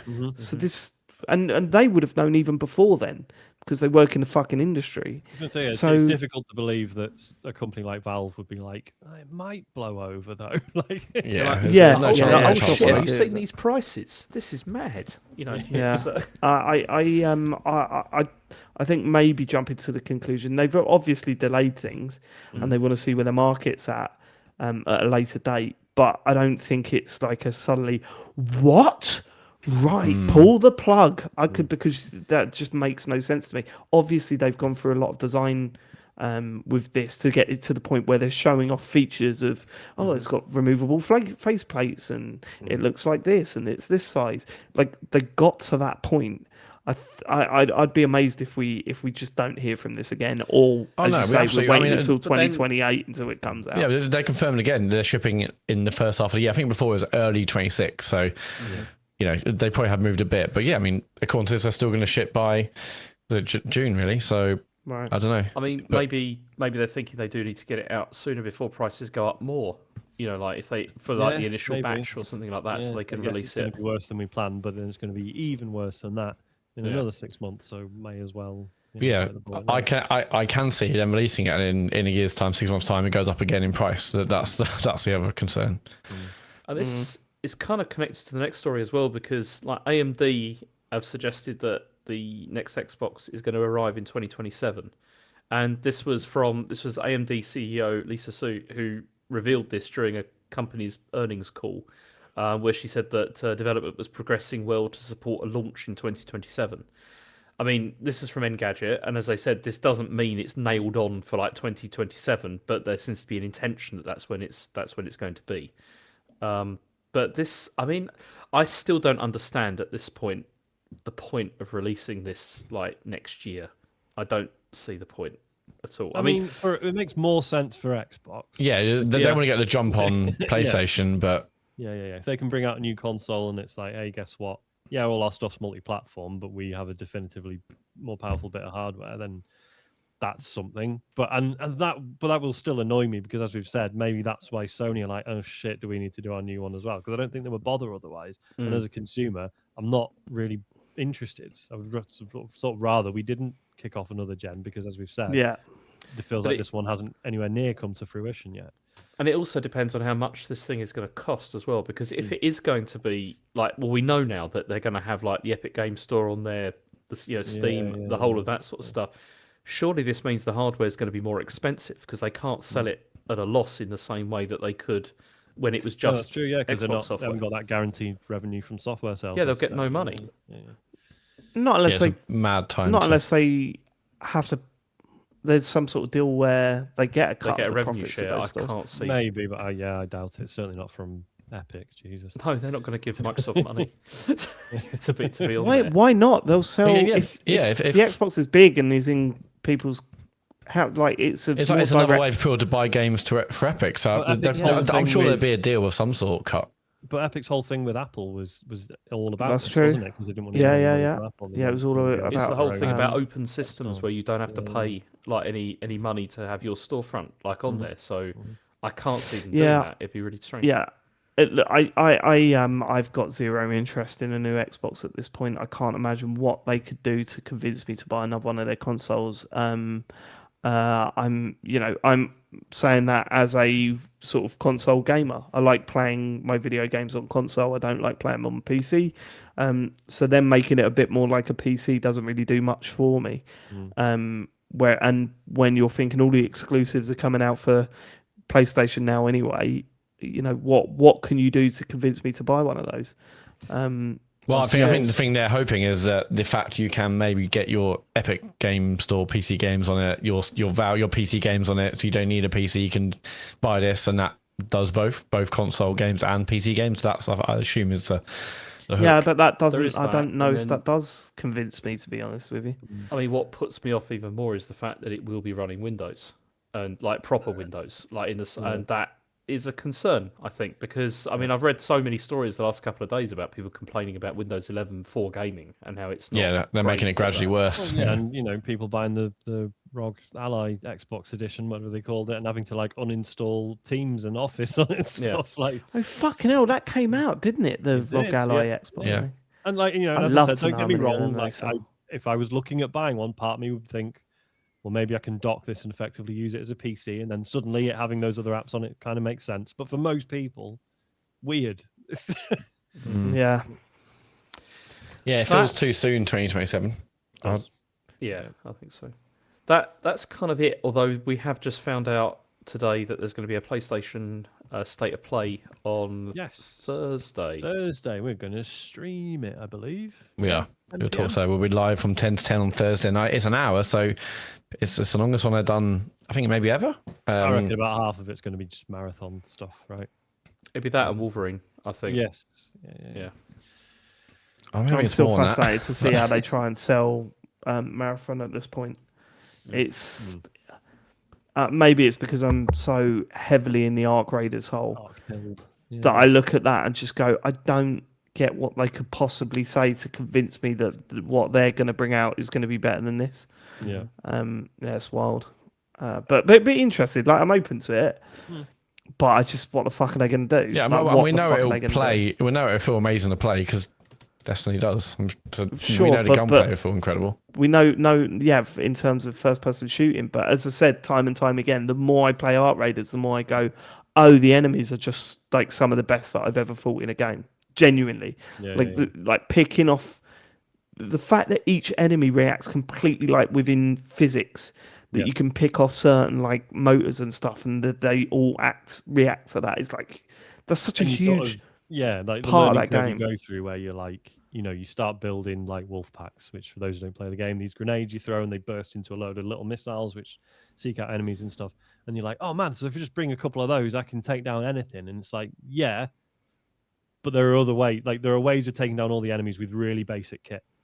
Not like it's hard to do, but the point is they're all intricately designed enough. They've got little weak spots, little quirks in their behavior, that there are like all these exploitable weaknesses. And yes, you can throw the biggest grenade or the biggest guns at them or whatever, but there's loads of cool ways to learn how to deal with those enemies. And I don't know if that sort of thing is Bungie's strength necessarily. Like I fucking love Destiny. A lot of big bullet sponges in that game. And Ark kind of really neatly avoids that stuff, I think. Yeah, you'd hope to God they've taken a lot of learning from Ark and things like maybe Tarkov and Helldivers and throw in the Bungie magic, and we'll see what it's like. But I just worry about the Bungie magic now because it's been diluted. It's been a while since I felt the Bungie magic. They let half the staff go. Destiny 2 is apparently not brilliant now. I'll tell you what did make me think of Destiny 2 the other day, though. I know this wasn't worth a news story, but Overwatch 2 is now called Overwatch again. Yes, I saw that. I was very happy well, basically, we're just sort of acknowledging that it's a platform and blah blah blah. And I was like that is quite funny, but also that is kind of what we said they should just do with Destiny 2. Yeah, 100%. Yeah, I still think. Well, they probably won't now, but they should have done that for sure. But anyway, I'm hoping the state of play isn't just Wolverine and a big focus on Marathon. I want to actually see what's happening with PlayStation for next year or so. I cannot wait to see what Wolverine looks like at this point, though, because that trailer that you put out last year, albeit CGI, was fucking great. Looks so good. So we're streaming this then. We're doing the talks over 10 to 10 Thursday night. We'll be there. I might be there. I'm not sure yet. Yeah, same. I am on the edge. Let's get to what you've been playing. Let's start with Pragmata. You've been playing the demo, Sean and Matt. Yeah. What is it like? Is the kid weird? Because the kid looks weird. I don't know. The sort of relationship between the two. Obviously, the bit that you play in the demo is like a little bit into the game, right? You've already met what's she called? Diana, yeah. Who's a android. She's an android, yeah. I thought the sort of banter between the two of them was pretty fun. Basically the way the game works is you're controlling the guy, and it's a third-person shooter. There's robots coming at you. You've got a gun, but what's the trick of it is that by default the robots are covered in like armor plating, right? But Diana, sitting on your back, who's an android, she can hack the robots. So you'll pull your left trigger to aim at an enemy, and then sort of on one sort of corner of the screen this little hacking mini game appears, which I know immediately a lot of people will be like, no, that sounds like a fucking nightmare, no thank you. It's very simple. What's cool about it is you're essentially using the the face buttons on your controller, your A, B, X, Y, whatever, to move like an icon around on a grid, and there's one point on that grid which is this is where you hack the enemy, basically. So you just move it to that. Enemy gets hacked, and then all their armor plating kind of bursts open. You can shoot all the weak points, right?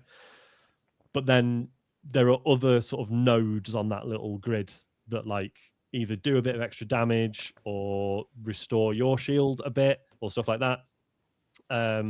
So you can either, go do a direct route to there's nothing stopping you until that a bit further on there's blocks you have to avoid, but initially there's nothing stopping you. You can go straight to the finish the hack bit, or you can take a longer route and try and pick up some of these other sort of essentially items along the way. It's very cool. I really liked it. Yeah, it's really satisfying when we nail it when an enemy's encroaching on you. Yeah, and the enemies are certainly in the demo they're quite slow, they're sort of zombie-ish, so you're not really panicking. There's a couple of faster ones later on. So I assume it's going to mix it up in terms of enemy types, but certainly in terms of easing you in, really enjoyable, I thought. Yeah, because I didn't know that's part of combat, and it's only when I saw it on the Nintendo Direct, so that's quite interesting. Yeah, and actually, when you're actually playing it, it does add something. Yeah, You need to make sure you've got enough space between you and the enemy so you can do the route. And like in the demo, you picked up like one particular different type of node where that meant it was like it greatly increased your damage. So it's like, okay, it's worth going to that yellow one, then going to the exit, like the green one. And there's going to be loads of those different nodes you pick up, I guess, throughout the game to for you to like determine, do I want to go for damage or do I want to heal myself at this point? I thought it was really interesting, like really interesting way of doing combat. Yeah, I mean, there's a bit where it's like, oh, here's a door with 3 locks on it, and I wondered if it was going to be a puzzle, but it's not really. You just kind of explore an area and find these locks, and then press the hack button, and that's it. You carry on, which is fine. But yeah, I thought this was really enjoyable. I think it looks amazing. Yeah, I think because obviously it's using the RE engine, and I was impressed with. I mean, I should be because it's Switch 2, but I was like, oh yeah, it runs really well. Yeah. Maybe I'm just not expecting much because it's still Switch, whether it's Switch 1 or Switch 2. But it look all right. I mean, I played it on PC, and obviously my PC's all right, and I thought it looked really good. But I think it looks all right. It worked. It kind of performed well. There was no hitches that I could really have a sense of. It looked great. I wouldn't be like, oh, holy shit, have you seen this on Switch? Because obviously dealing with the compromises of the system. But yeah, I mean, it looks good. RE engine clearly works well on the console. Yeah. And I think there's a boss at the end of the demo as well, which I think gives you a good idea of sort of where the combat is headed. In that it's a boss that's like, rather than it just being like a robot that is walking towards you and is going to hit you, this one, it's like firing rockets everywhere. So you sort of dodging, there's like markers on the ground, standard stuff like here's where the rocket's going to hit. So you sort of dodging them whilst trying to shoot the robot, whilst trying to hack it. And then also it's got like a proper weak spot on its back. So you're trying to like, right, it's about to charge at me. If I let it charge and then complete the hack, and then I'll be in the best position to shoot this big exposed tank on its back and stuff like that. Very cool. I really enjoyed it. I was well impressed. When's it out? March? Yeah, April. April. Sorry. Yeah, no, towards the end of April, I think. Okay. So we got to wait for it. But yeah, it's one of those that I go, this is going to be really shit, or actually quite something special. And the more I see of it, the more I like the look of it. And to hear that you're enjoying the demo is a good sign, isn't it? So I mean, you always worry with these games that they look good and they look cool, but they just don't play very well. But if they nail that, it's Capcom, so I was already warm to the idea of it. It visually, it's very reminiscent of Vanquish as well.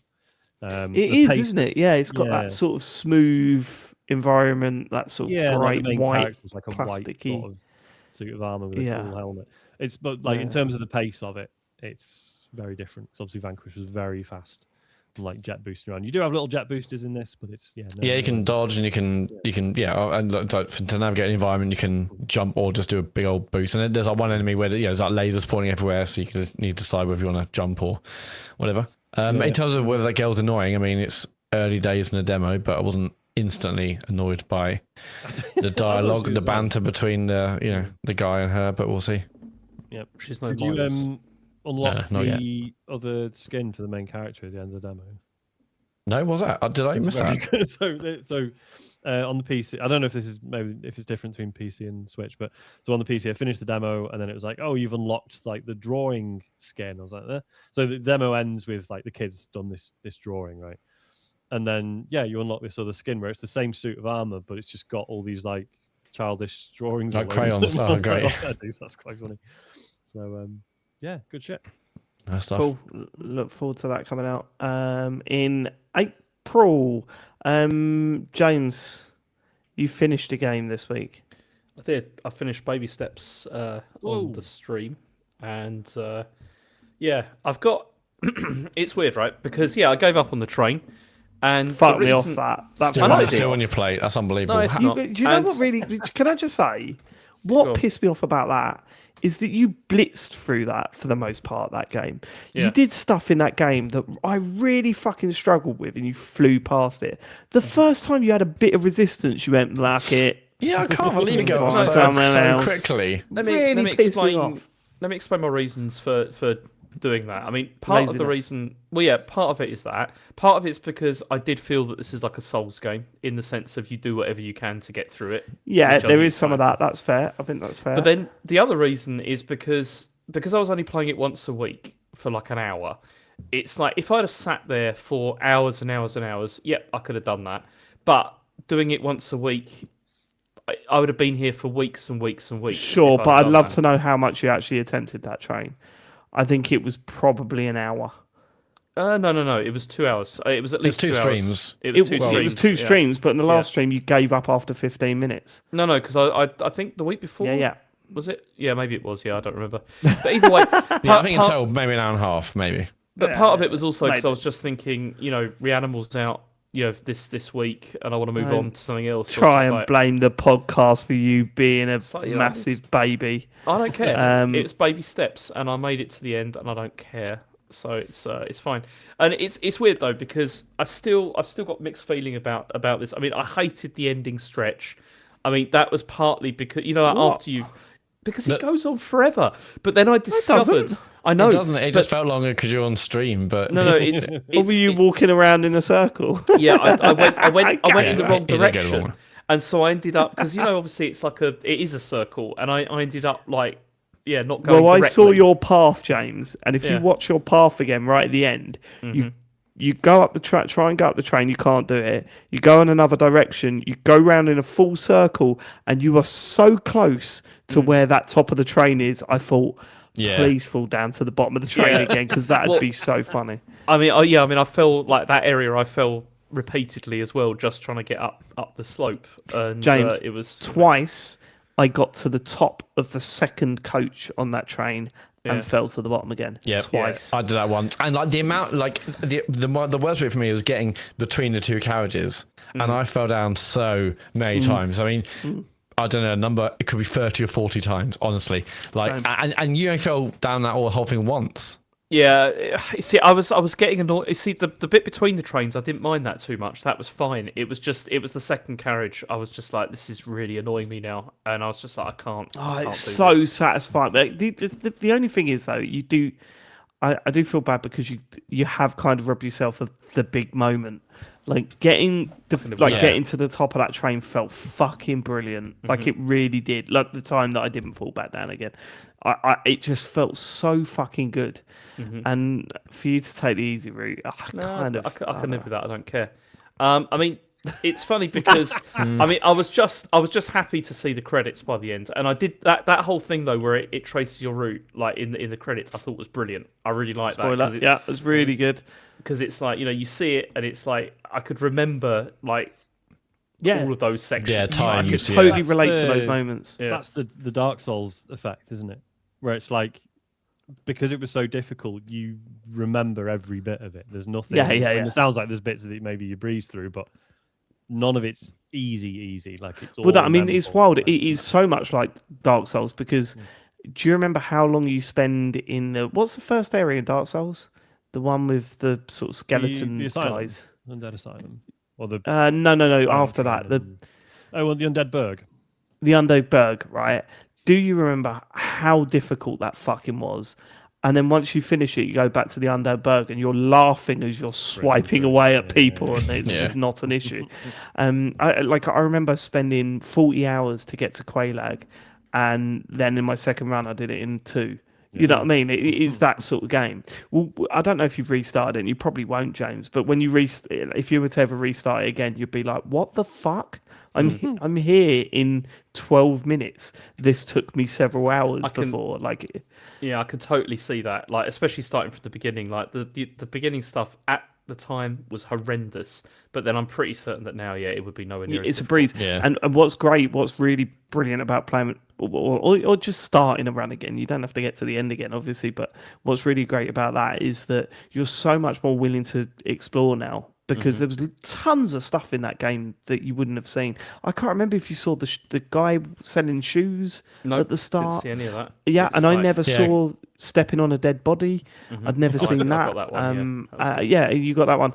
There's so much in this game that you haven't seen because the focus is on climbing. That when you go back to it, you're going, fuck it, I'm going to explore for a bit. And then you see all this stuff. Yeah. And then you get the hats to the camp maps, and you're like, fuck me, this is so good. I told you they mentioned on the Remap Game of the Year shows, one of the hats, it's basically a GoPro hat, and it turns the game first person until you lose the hat. Which is, I mean, I haven't even heard of that, let alone seen any footage of it, so I need to seek that out. But yeah, and it makes the game just hilarious and even more different in a different way, just because you're suddenly playing in first person mode. Yeah, but I think if I hadn't have streamed it, I never would have played this, because I think, I played the demo and I was like, I hate this. It's just really irritating me. But I think because I played it on the stream, I did enjoy it. Like overall, I'd say I enjoyed it. The sand section, the sand is still the worst as far as I'm concerned. It's worse than the snow or ice or anything. It's just awful. It would be if you took the easy route. I cannot believe you didn't go into the cave. Oh, how what, did you with not... the guy? Yeah, with the guy. But that was there's a whole big ending of that sort of. I'm sure there is, but I just didn't care. The crescendo to that character at the end in that cave is great. Yeah. I'll look it up. But definitely watch that stuff on YouTube. Also, did you when you went back to the menu and it says go for a walk? Did you click that once? I did that. That makes me laugh so much, Sean.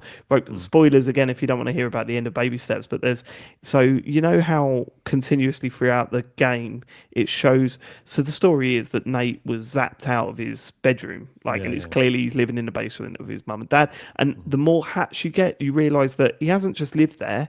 Like by the looks of it, he went out and had a relationship, and that fell apart, and he's back in the base, and then you sort of learn stuff like that as you're picking up these hats and doing these little missions or whatever. But right at the end, instead of cutting back to that room, it cuts to the cabin that you end in, and you're sitting there with the donkey guy, and you've got your feet up, and you've got an option. It's like quit to main menu or go for a walk, and every time you press go for a walk, Nate goes, I think nah. And then it goes back, and then the options come up again, and you just can keep doing it. It's so fun. I think I've been sitting about maybe later. It's just a wicked little gag at the end of the game. Big fan of it. I know you didn't like it as much as we did, James. It sort of kills me because I think part of the reason why I loved it so much is the fact that Matt and I were playing it at the same time and finding new things and getting excited about what was next, and the discovery of that stuff is great against each other. Yeah. Nah, for me, it was more like this is something to get through. It was the thing, as it's like, I never felt like I wanted to get through it. I was having so much fun while I was playing it that it wasn't. I got angry, of course I did. Didn't get anywhere near as angry as you, James. That is wild. I've never seen you like that. That is madness. But yeah, no, I enjoyed it more than you, I think. But yeah, if anyone wants to watch that, they're all on YouTube. With the finale is now on YouTube for James's stream as well. Worth a watch. So I've been playing little bits and pieces in between Arc Raiders. I've chucked on Battlefield 6 again. That is hard to get back into because when I was in that flow of that game, it felt like really I was on top of it and I was really competing and doing really well, and I knew the maps like the back of my hand. Whereas like the session I played in the week, I was so frustrated with the teammates. We were doing this big sort of attack mission where we had to go and take bases, and there was half of our team just sitting on hills sniping. And you're going, but once we get into the base, we've got no fucking chance. Like, why are we not rushing as a team together and all that sort of stuff? So yeah, I love Battlefield 6. When I was really into it, it's going to be hard to get back into after the amount of Arc Raiders I've played. We'll get to Arc Raiders in a minute. Another game I picked up this week, honestly, I don't know why. I picked up my Miu Mini and I was like, I'm going to play something on this thing. And I'll be honest with you, I'm sort of ready for a better retro gaming console at this point. Like, the Miu Mini is great as a novelty, but it's fucking tiny, and actually playing it for more than 20 minutes, your hands start to ache or whatever. I'm actually after a better one at this point. We'll have a chat. I still watch, even though I'm happy with what I've got, but I still watch all the fucking reviews when new ones come out. All right, let me know, because I want something that works as well, functionality wise. Is that Onion OS on other consoles? It's like freely, really. That's the only thing. Really just on Miu Mini, because that is perfect. But you can like any of the Android ones, you can set up so that it's like a really in a similar way, right? So, yeah. Okay, right. We'll talk afterwards. But I stuck on Donkey Kong Country, and I what I always think about James when I play that game, because firstly, I get insanely nostalgic about it because I loved it as a kid. And I go back to it and I go, this is a really fucking good platformer game. Like, this is really fucking good. All the little secrets, the music. James, Yeah, no, the music's reason why very I good. think about Music's you great. is because you hate it, right? Or you say it's totally overrated. I don't like it that much, mostly because I don't like how Donkey Kong controls. I feel it feels really... feels fantastic to No, it play. doesn't. I don't James, get I'm it. afraid. I've never. I don't know. What doesn't feel great about It's it? It horrible. just feels... It just feels like he slides all over the place. Yeah, It's so like that's the hit detection feels really weird. I'll never No understand like way. where his hitbox is. Like, I don't know. it just feels so good to me. Like, it feels so good. The fact that like you jump on heads and swipe at people and bash through the ground and get on the rhino and smash through. The bonus levels are probably the best in any 2D platform of that era. Like, they're great. Like, it's just like, I'm gonna chuck a load of shit at you and you've got to try and collect them in this time. The music honestly is just so fucking good. Music is Yeah, fantastic. the music is very good. Yeah, That water music is just some of the best. Some of the characters are genuinely funny. Some We of were them a bit talking irritating. about sorry, just on the music. A friend of the show, Cami Toman. So when I got our fish tank in the living room, and like obviously sending people photos and videos and stuff of it, and Cami was saying like, oh, like I keep thinking it'd be really cool to like do a stream where you stream like just video footage of the fish tank, and then Cami tries to like compose some music to go with it, but he's like, but what is the point when that track from Donkey Kong Country exists? Like, it's the only one you need. That is the underwater music of life. You don't need to make more. Like, Yeah, it's so good. It's so perfect, and also, but it's not just limited to that either. That whole brum, dum, dum, da-dum, dum, da-dum, dum. Like, it's just great. Yeah. I loved being back in it. I love the dolphin levels. I think it's got some of the best underwater levels in again of that era. Like, I never liked I think the worst is genuinely I hated underwater levels in Sonic games. Hated them. No, I'd agree with that. They were terrible. Never got Yeah, 'cause it. it's so slow. It's Really slow. stressful if you start drowning. Yeah, I know. And there's those videos of you see those people like it's like sketches, and a guy walks into like a musician. They go, right, we need something. It's a kids game where you play as a Sonic. It's fun. It's really fast. But there are levels where you run out of oxygen. So try and find a cool little deal. It's like, fucking hell, that's so intense.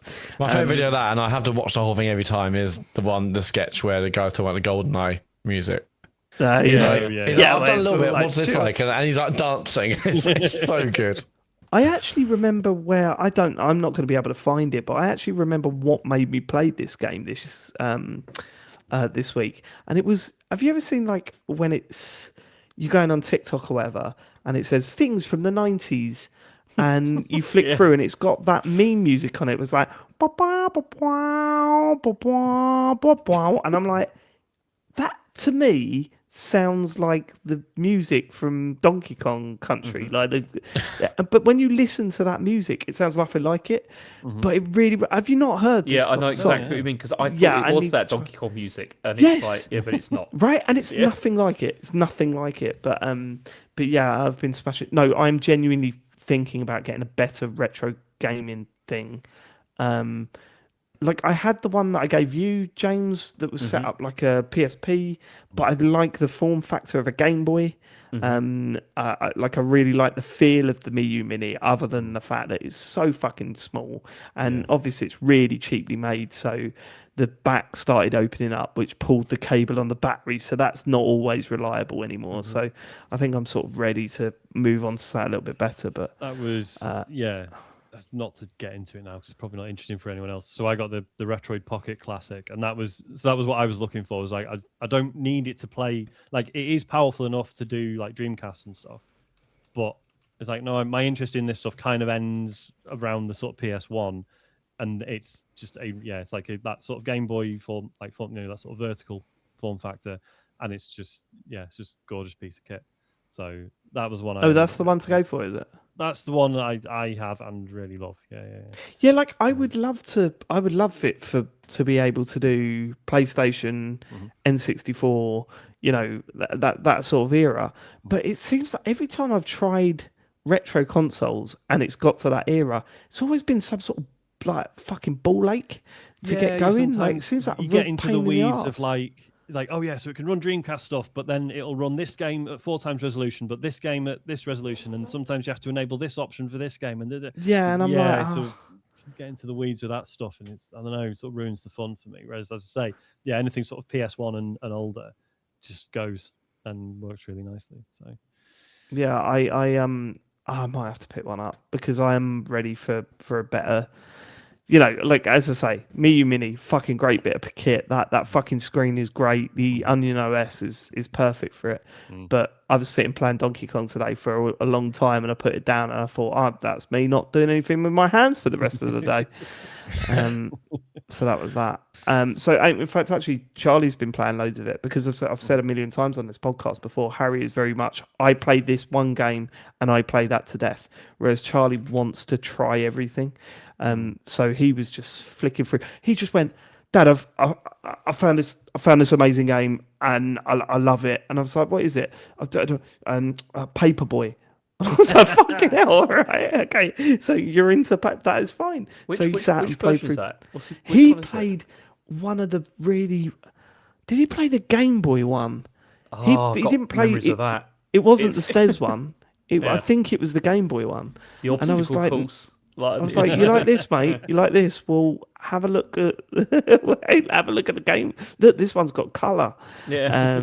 Yeah. It's what. Oh, and that's it. I also played a fair bit of Super Mario Land the other day, which surprisingly holds up. Yeah. Cannot believe that was The running one on for the the Game Game Boy Boy? at the time. Yeah, I love that on Game Boy. Yeah, I've played loads of Banging that. music. Got one of the best ending musics, in games. One of the best ending musics. Can you Yeah, write there that you go. down as an episode title? Best ending music. Yes. But that wasn't a Miyamoto game, though, was it, James? No, it was one of the other what are they? Which ones are they? It's like Nintendo R&D. Like I can't remember which studio it was, but it's a different one. It wasn't like a Miyamoto. So that's why it had like Produced shooting like little shoot 'em up sections and stuff in it, Yeah. like out of nowhere. Yeah, I like it. Right, a brief Arc Raiders chat. I just want to tell Matt about my little exploits in this game recently. I don't think I've spoken to you about it because this has been mainly in the Arc Raiders WhatsApp group. I'm obsessed with theme runs now. Like I'm sort of obsessed with theme runs because you get to the point where you're like, I could do a mission, but also it's a little bit annoying when you're just trying to do missions and you get attacked by the Ark on your own or other raiders, and you're like, well done, mate. You got free load out of it. Well done. Like, so last week I mentioned the medic run. the medic run. My new favourite, and I did this about 4 times on Sunday, and it always got a good reaction, is the legend run, right? And what I do, this is totally true. I say, right, I'm gonna I think you get to a point with Arc Raiders where you get sick of losing shit, and it's got an option for you. You can go in with your own gear, or you can go in with a free loadout. And what that means is that you go in with very basic healing items, a very basic gun, no augments, which means you can't carry too much stuff, and you've got no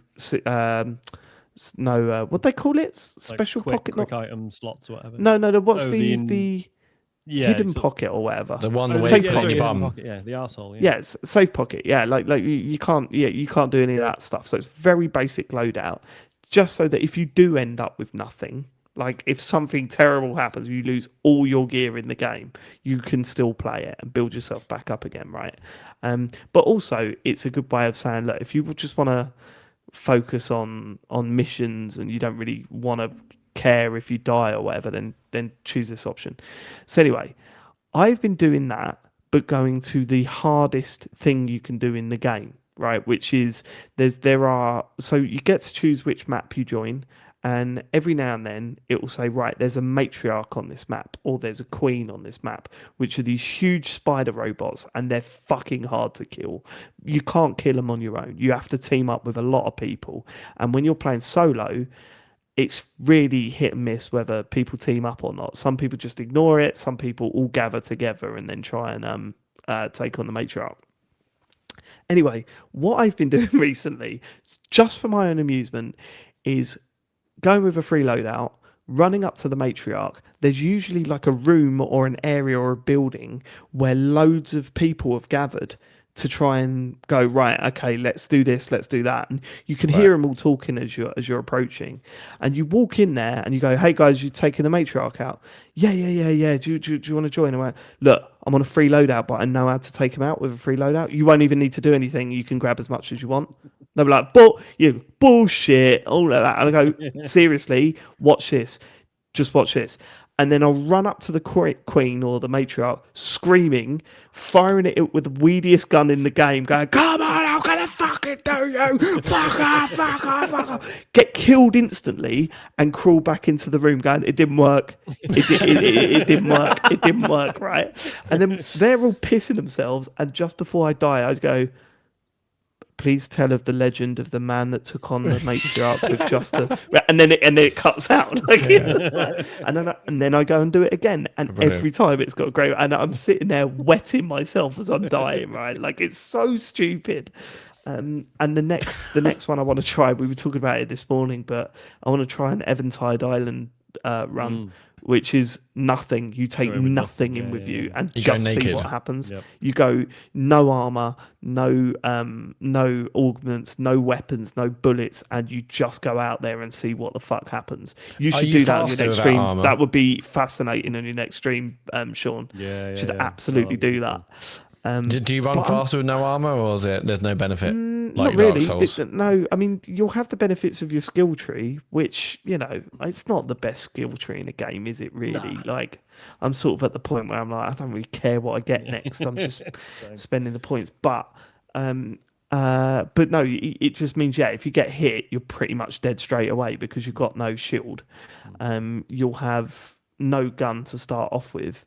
And so it's just like you've got to go out there and loot and find stuff just to survive. Yeah, so I like the idea of that. But the fact that you can do all this shit in this stupid game is why I love it so much. I had a good night. I played it on Sunday night, and I mean, the first couple of rounds were really irritating because we had the whole thing where it just like went in and then people just killed us like instantly. Like no communications, nothing. Just like, where's that come from? Okay, we're all dead. But teamed up with this other guy, and it was like what happened was we were a random guy or something. Random. Oh yeah, this is like a random. And what happened was we got loads of stuff. Really, I was really happy with what I got because it was there was a couple of quests that I think it was going to complete. And then we got to it's like, okay, let's extract now. There's not much time. We need to go back. Got to the press the button. Got to try and get the lift to come.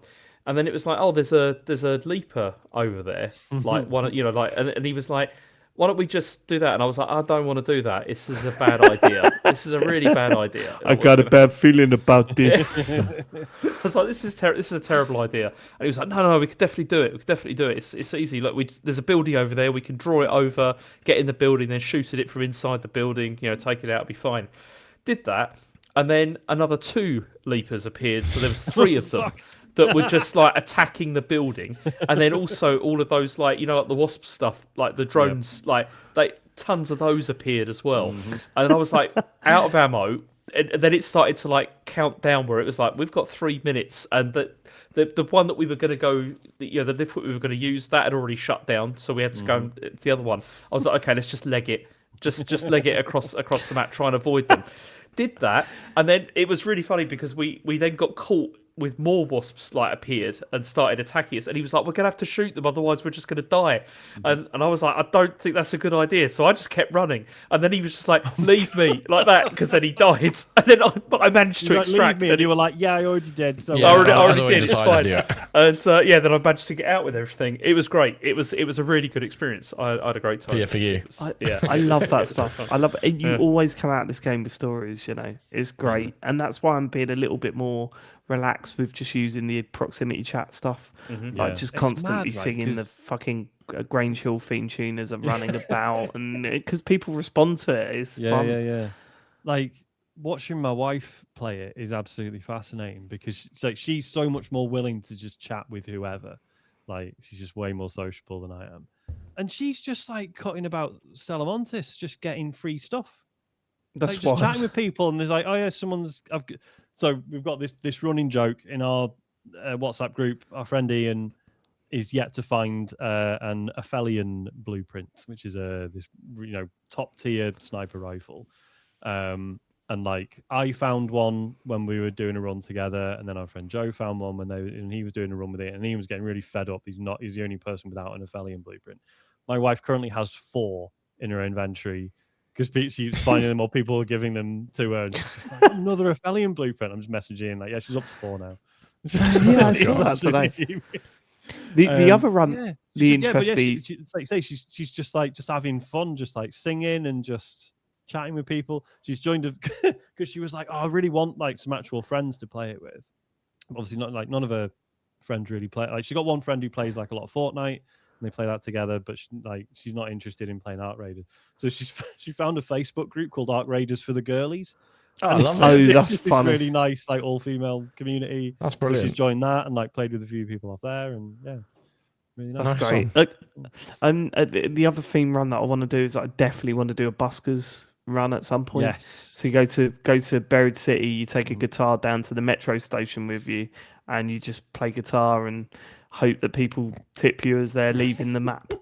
I just think it's fucking great. It probably won't happen. You probably get shot straight Probably get away, shot. but Yeah. worth giving it a go. Yeah, because those guitars are expensive, but like worth giving it a fucking go, right? I love the fact that this is all in there and it's all doable.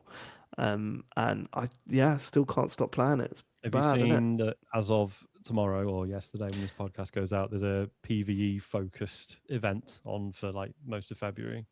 I don't know how that's going to pan out. It's not like it I know punishes how you it's going to for... pan out. Yeah, go on. Yeah, I know. Same as ever, It's people that are going to rely on that and Yeah. then rat you, like Yeah. kill you, right? The Yeah, thing. yeah. I was so angry that this is bad, right? This is bad. I know this is bad. Please don't write in and say, oh, David, you fucking are. You shouldn't be saying stuff like that. We did this big long raid at the end of the night. It's our last raid. We said we had last raid. We did this big long raid. We got some good stuff, not amazing stuff, but I did have a whole Kraken anvil on me, which is my favorite loadout. Mm-hmm. And then we got taken out by these 3 guys. And Joe had to say to me, "You've got to stop shouting nonsense at people with because it's really loud and because you've got your heads down." And I was like, "Oh yeah, I shouldn't be doing that anyway, right?" But it was coming out of me because I was so angry. I feel like you've got a pretty good sense of humor when we get taken out, whereas I'm like, I don't know, man. Like I get over it very quickly. I'm a grown adult, Yeah. but for a minute, I'm just like fucking rats. I have moments of it where I'm angry, and last night I was very angry about it because we were having a really good night on it, and it just completely spoiled the night. Yeah. And even the fact, to be fair, right, I'm shouting that at them, right, as I'm being like taken out, and one of them like went on the mic and went, "Yeah, sorry guys, we just really need it." And then it like, and then I died. I was like, "Oh right, I feel bad shouting that now," but yeah, look, I love that game. It's a very good game. I cannot stop playing it, and it scares me. Right, that's what we've been playing this week. Let's get to questions from our listeners, please. If you want to send us a question, go to tcgs.co. Fnord51 even has written in and says, when the original Half-Life launched, our home PC was not functioning, but I was very hyped for it and started playing it on our spare PC. It was sufficiently powerful to run the game smoothly, but it had a black and white CRT display and no sound. Though I must not have played more than a few hours, when I eventually played it on the home PC a week or so later, I was amazed at how many set pieces I'd missed just because no sound or color cues were there. It was the best game I've ever played up to that point, but I always regret not waiting so that I could have experienced its first few levels as the designers intended. What are the furthest from ideal conditions you have played a game in? Cheers, Fnord51. I mean, we should acknowledge that that's just how some people experience a lot of games, right? people with hearing difficulties or no or Yeah, low, of course, yeah, low yeah, vision. And obviously nowadays there's more stuff in games to sort of accommodate that sort of thing. But yeah, See, I'd go back to, I think, especially during like the 8-bit and 16-bit era, like I played a lot of games like on Game Boy as being like, that were like ports supposedly of like, yeah. Well, of I'd things. get definitely Game Gear for me. I Yeah. was playing these games that were supposed to be like the main ones, and just going, yeah, these are just as good, and sort of knowing they weren't. I remember playing like Mortal Kombat on the Game Boy, and it was absolutely dreadful. Like but you're still convincing. Like at that age, I was still convincing myself, oh, this is still, Well, this has got. even Sonic on the Master System wasn't as good as the Mega Drive one. Well, we had Sonic Chaos on the Master System, and again convinced ourselves I think it was the first one on the Master System that had Tails in it. So no, we've got Tails now. It's just as good as the Mega Drive. What? Sonic 2 had Tails as well. Although you couldn't play, although only is not as a playable character, it was because they changed the plot. So he was kidnapped, by the thing. But also, Matt, you're wrong about the Master System version of Sonic. It was a different kind of game to the Mega Drive version. It was, yeah. Yeah, so I'm saying Master not as System good. was shit, wasn't it?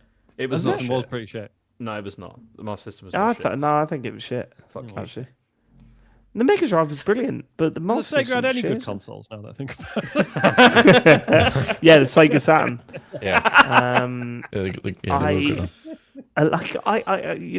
There's also for starters, anytime you try and play Guitar Hero in an arcade is horrible. I did that because this weekend, of the yeah. strap. Because the strap is always twisted and it feels like a hard wire over your shoulder, and because the fucking guitar is so heavy on the arcade cabinets, it's nuts. Yeah. But I played this weekend on the arcade, and I was like, can I flip it lefty mode? But you can't. There was a button. I tried to play right-handed, and it was impossible for me. Oh, was it? Yeah, I found the setting afterwards. Yeah. 2 other replies to this. One, when you play an arcade machine and you realise one of the buttons isn't working, or it happens less these days, but like in the 90s or whatever, when you were playing an arcade cabinet and you realise one of the buttons weren't working, or the screen was slightly broken in one area that was essential for playing the game, and you just went, let's try and get through it. No, it's crap. That's my 50p gone now. Brilliant. And then the final one is when a young person, either a family member, like a 3-4-year-old, is stuck on Ben 10 on the DS or something, and they'll go, "Oh, David plays games. They go, oh, he'll get you past this level because I know you've been stuck." And they hand it, and it's like there's a thick film of sort of chocolate and salt and vinegar crisps and all this like sort of game being shot, jam. Yeah, no, I could play any old shit, but when you Buttons go all to press sticky. the A button and you can hear it crunching underneath the A button, like there's like fluid coming out you of can feel the sides of the A button. You're like, there's a slime coming out of it. it's definitely saliva, and you just want to have a shower after you get Ben 10 to level 3. Yeah, just on the subject of arcade games, it's like when you play a racing game and the lock for the seat has been broken, so you're kind of desperately holding on for dear life, even though the seat is moving backwards and forwards. Like, how can I possibly do this?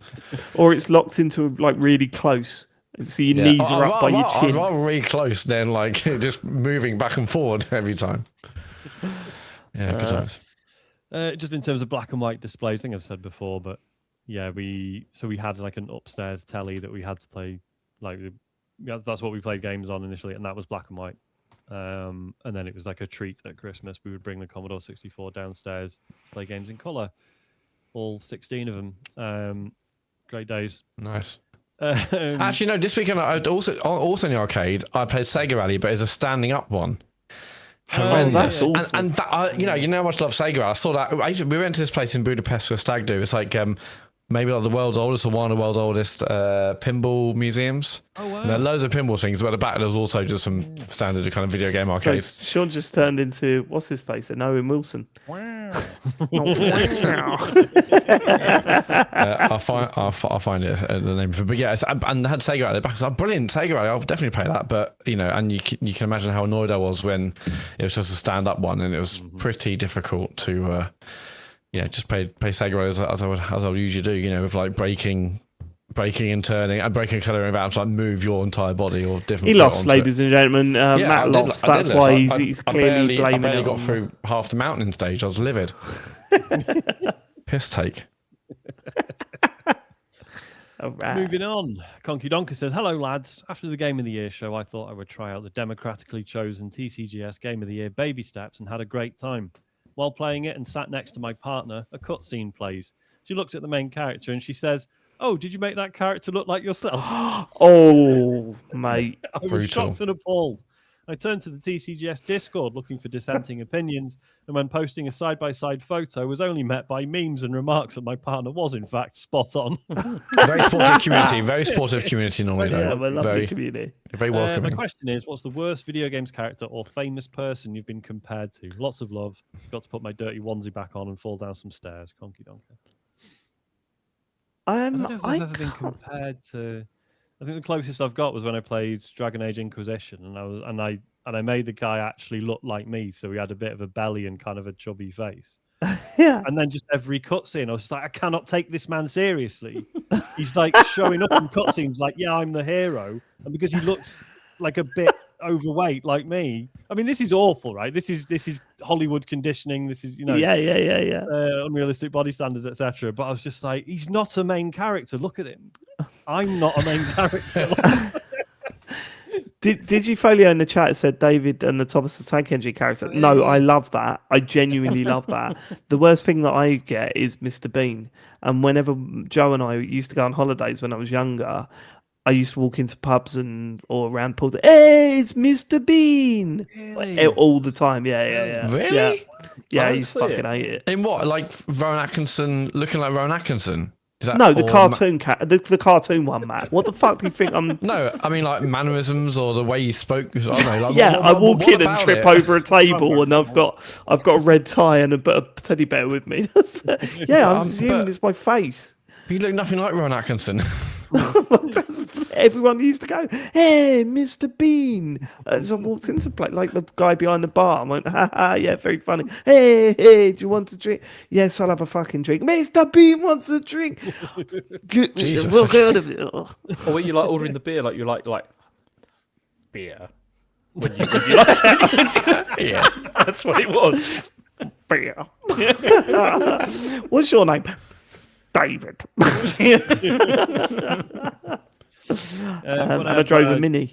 When I had my big curly hair, people used to say I looked like Justin Timberlake, but that was literally no one said that. They did. No, they were wrong, and it was just because of the hair, nothing else. it's just Justin. I thought you looked like oh, go on, do the Mac. dance. I'd be like, nah, I'm really. Mac. Yeah, Mac from SSX Tricky. Is it Mac? I don't know. Who's the one with the big afro in SSX Tricky? That's who Sean looked like. He's Mac, I was never an SSX guy. So it's weird how badly that went down, wasn't it, Dave? Yeah, it was a bit weird. But people will know. Is it Eddie from Eddie? There's Mac Fraser. I mean, yes, it's Eddie. Wait, hold on. Search Eddie SSX and then remember Sean when he had his afro. Because I genuinely thought you were dressing up as Eddie from. Yeah, you could smash he's got that. a slash and a goatee as well, though. As a cosplay, you could smash that. Go not to anymore, MCM. man. It doesn't grow back the way it used to. Sorry, I'm confused why that didn't work. Are people not obsessed with characters from SSX like I am in 2026? I'm sorry, guys. You're not obsessed. You got the wrong name, but I do all get right, you. Mate, don't bring that up. There was also a Mac. Whatever. All right. Moving on, Organic Bagel says, "Dear TCGS, healthy food, where do you stand? As a man who decided to shun fast food many years ago, bar the odd Indian takeaway, it never fails to amuse me how many people think that this is unacceptable. One thing that has continued to fascinate me are people's reactions to my lunches at work.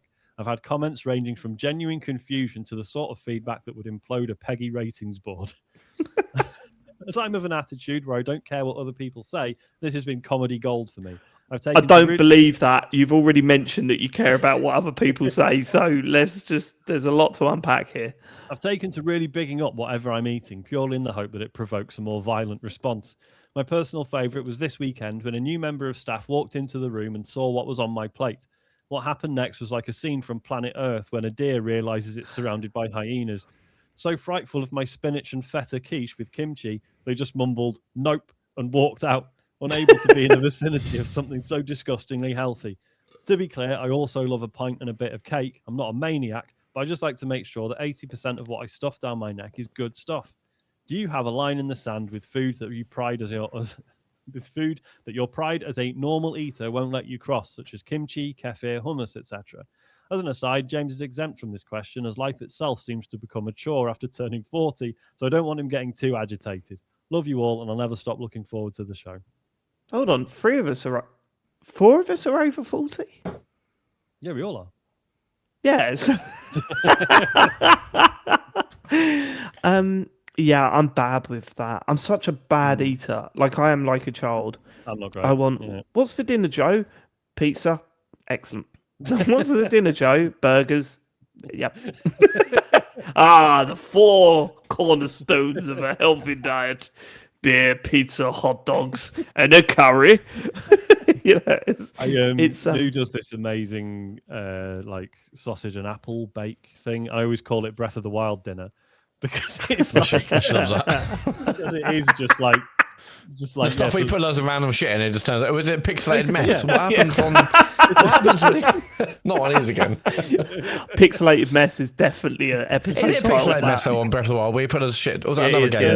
No, they don't call it pixelated. No, I don't mess. Call it that, but is that's what we see, right? It. Yeah. Dubious food. Dubious food, yeah. It's just like apple sausages and like whatever veg you've got in, like bit of honey on it. It's gorgeous and obviously half decent for you.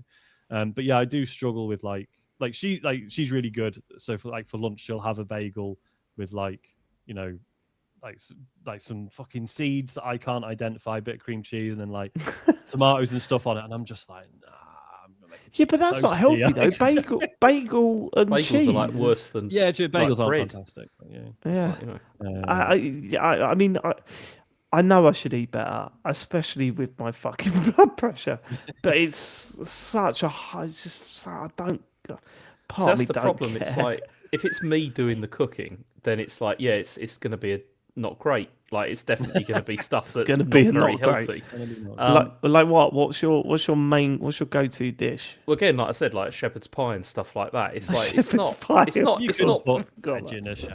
can do, but it doesn't taste as good, Sean, if you do that.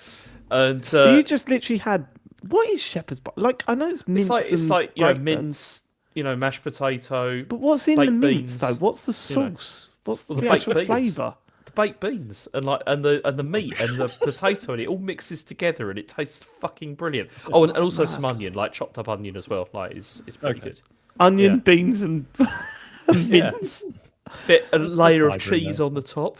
You're the reason why everyone slags off British food. You know that, but it tastes fucking brilliant. Every single person that I've known that isn't from the UK that I've made it for them, they're all just like, "Oh, this is actually really nice." And it's like, yes, they're being nice, you idiot. No, they're not. They're being friendly. Scrummy British cuisine. But then if Chen's cooking, it's like, it's always healthy food. Because she likes that a lot. And don't sound so disheartened. But no, it's great because a lot of it tastes brilliant. A lot of it is really good. But she gets really angry with whatever I do because she's just like, this is not healthy and not very good for you. But she's looking out for you. Yeah. I do like in response to organic bagels question. I don't get like annoyed when I see people eating really healthy stuff, but I do think like, that they're just built different to me. I can't. Yeah. I don't care what anyone else is eating.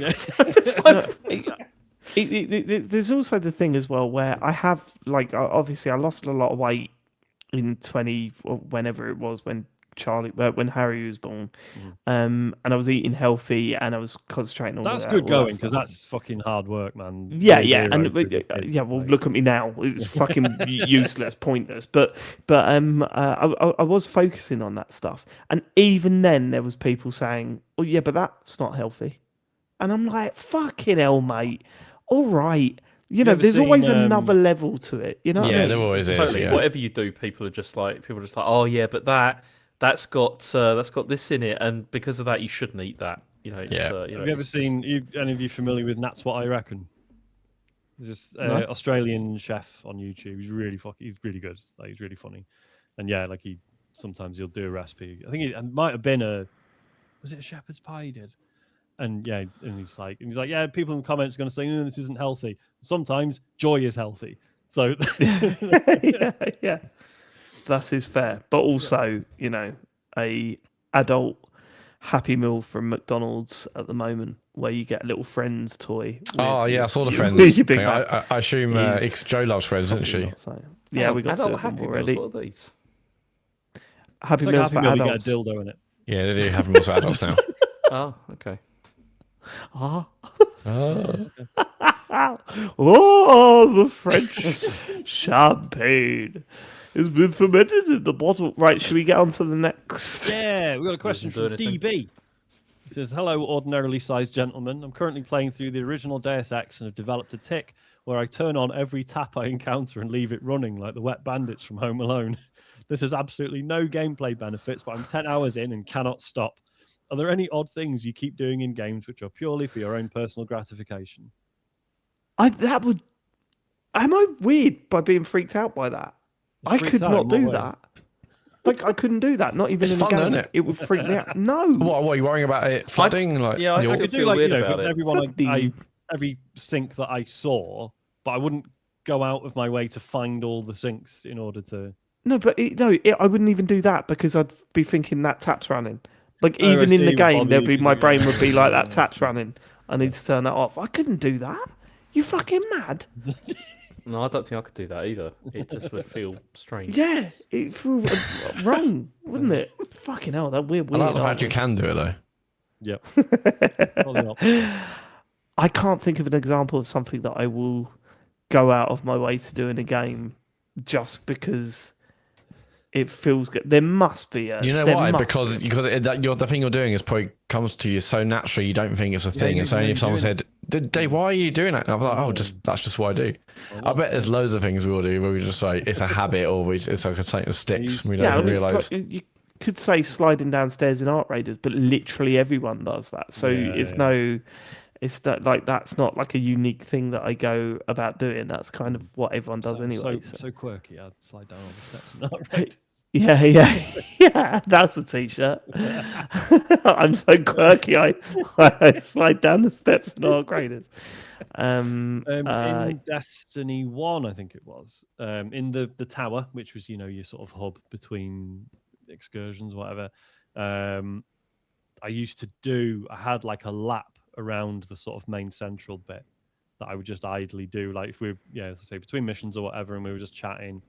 I think was I following, there was like a pattern on the floor, and I would like follow the lines around and then like jump over the steps or jump over. There's like a little planter with flowers in it. Jump over that. And I would just do that round and round obsessively. Do while little we were laps. chatting. Love that. That reminds me. I don't know why. I mean, it's not related to that. Do you remember, James, when me and you spent probably, I would say, upwards of 6 hours straight doing the loop on Midtown Madness 3 or whatever it was on the original Xbox? Do you remember I do that? vaguely remember that, yeah. There was a loop thing that you could do, and we did that, and then we spent ages trying to jump over something to get outside of the map Yeah, and drive I do around remember that. underneath the map, and it was like, look, it's a glitch. Fucking hours doing that Man, shit. I love Midtown Madness. I mean, I Loved remember doing a lot of that sort of stuff in Crackdown as well, which was, we did a lot of... I went there. Do you remember Corpse Football? Yep. Yeah, Not proud of that, James. Yeah, it was pretty bad.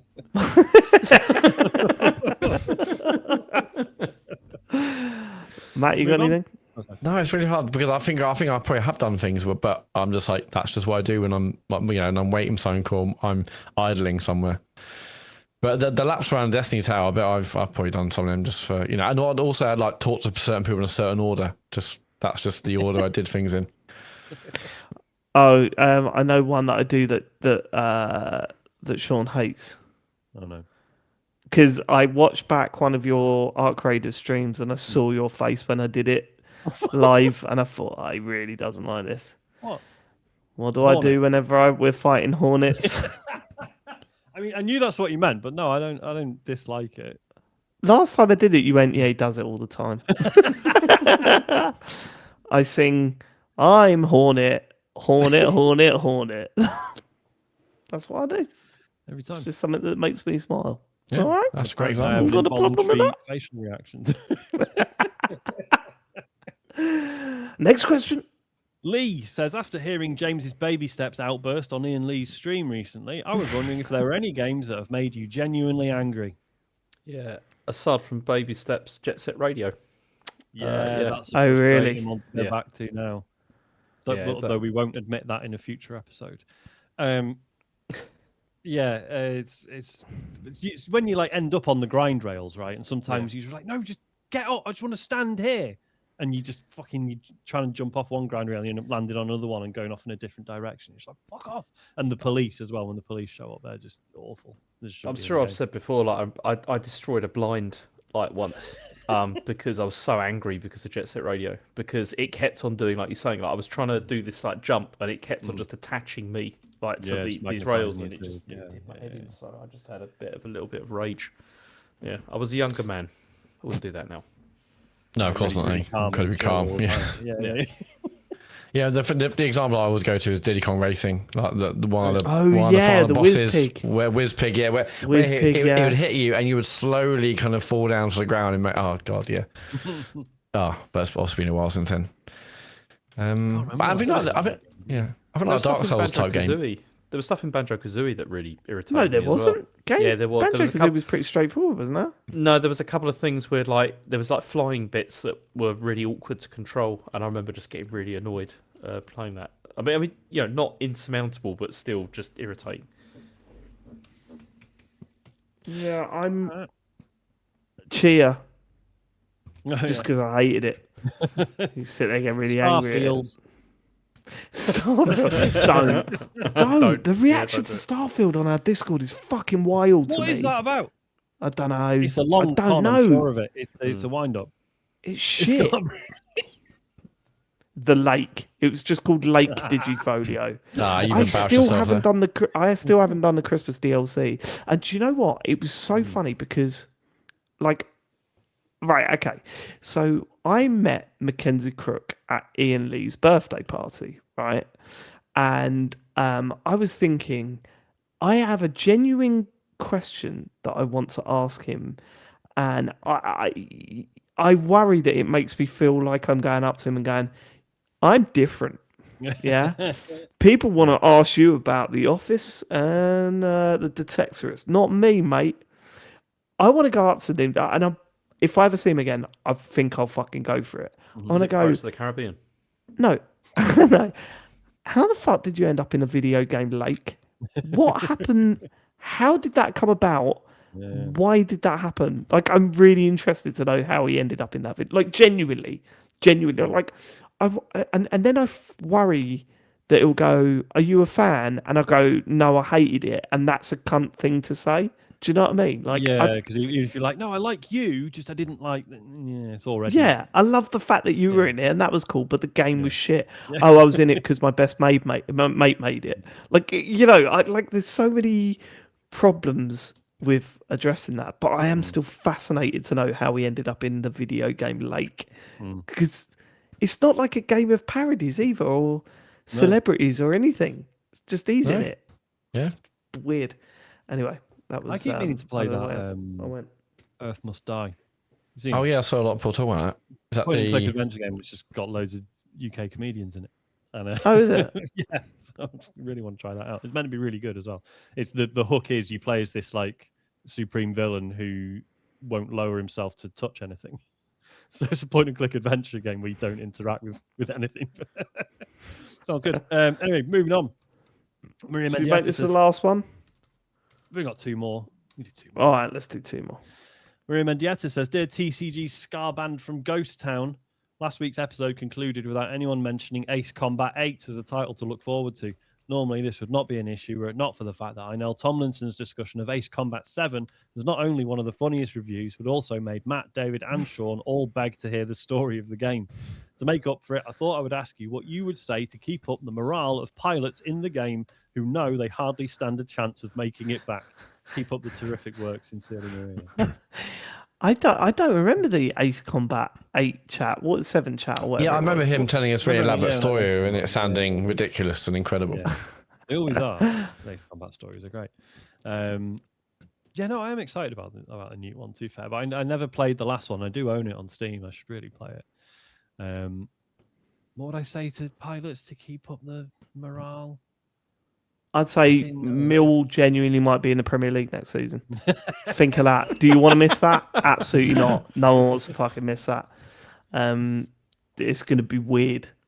It's going to be weird if it happens. It'd be great. I was saying to Harry, like Harry's like getting really excited about it, and I'm like, we are going to finish with the lowest points total of all time in that league. Like, it's going to be tough. No one's going to beat that Derby record. Like everyone thought, Wolves will beat it. Like no one's going to get that low game. 11 points. It's ridiculous. I don't think we'll get 11. I just want him saying, like, you know, disgraceful scenes and like. Oh mate, it's going to be wild. Sorry, Sean, but that is what I would tell the. It's okay. I was going to say, I think I would tell the pilots that if they go to loaded.com, they can actually find a list of curated games chosen by Crystal Palace players and staff. Oh, yeah, yeah, responsible for them. Yeah, they were like train simulator, lawnmower simulator. They, flag. FA Cup winner simulator. Yeah, but you got to cheat. You got to put in a cheat to get that trophy. No cheating officially. Just for the listeners, this is a real thing. I posted it in the group, and I was just like, because it's just so weird. Because it doesn't say who picked what. It's just a list of about 50. Yeah, I find that weird. Like the Ters who. And yeah, it's just such a bizarre thing that obviously someone thought would be a cool promo opportunity, and just weird. I don't want to play any games that Crystal Palace fans are playing. I've got no interest in it. Oh, but they all have Arc Raiders, David. No, they don't. That's not on the list. There's not enough fucking crayons on it. Statistically, if they're all relatively recent, but it's like like Minecraft is on there. Shit like, flags. All right. I should play Minecraft today. Okay. Yeah. I like a bit of God of War Ragnarok as well. So yeah, there you go. Yeah, but they could probably say it. Right. Swan. I doubt that. I doubt it. They like a bit of God of War Ragnarok. What's wrong with that? God of War Ragnarok. What's wrong with that? It's just... Fuck you. Sorry, God. The last question comes from friend of the show, Cammy Snowman. It says it's the Winter Olympics. Yeah, baby. Cool stuff. What's the best ice level in video games? Brr, chilly stuff. Also, what Winter Olympic sport would you force your fellow podcasters to compete in? Oh, I'm just shivering thinking about it.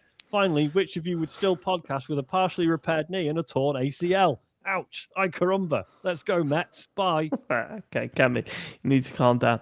I'd love to... Winter Olympics. It's been great. Yeah. I watched opening ceremony, but that's about it. I'll tell you what. I love to see James do ski jumping, and he won't fucking need an injection. I'll tell you that. Oh, natural, baby. Do we need to explain that for the listeners, or should we... You need a big cock to jump further. That was pretty much the joke.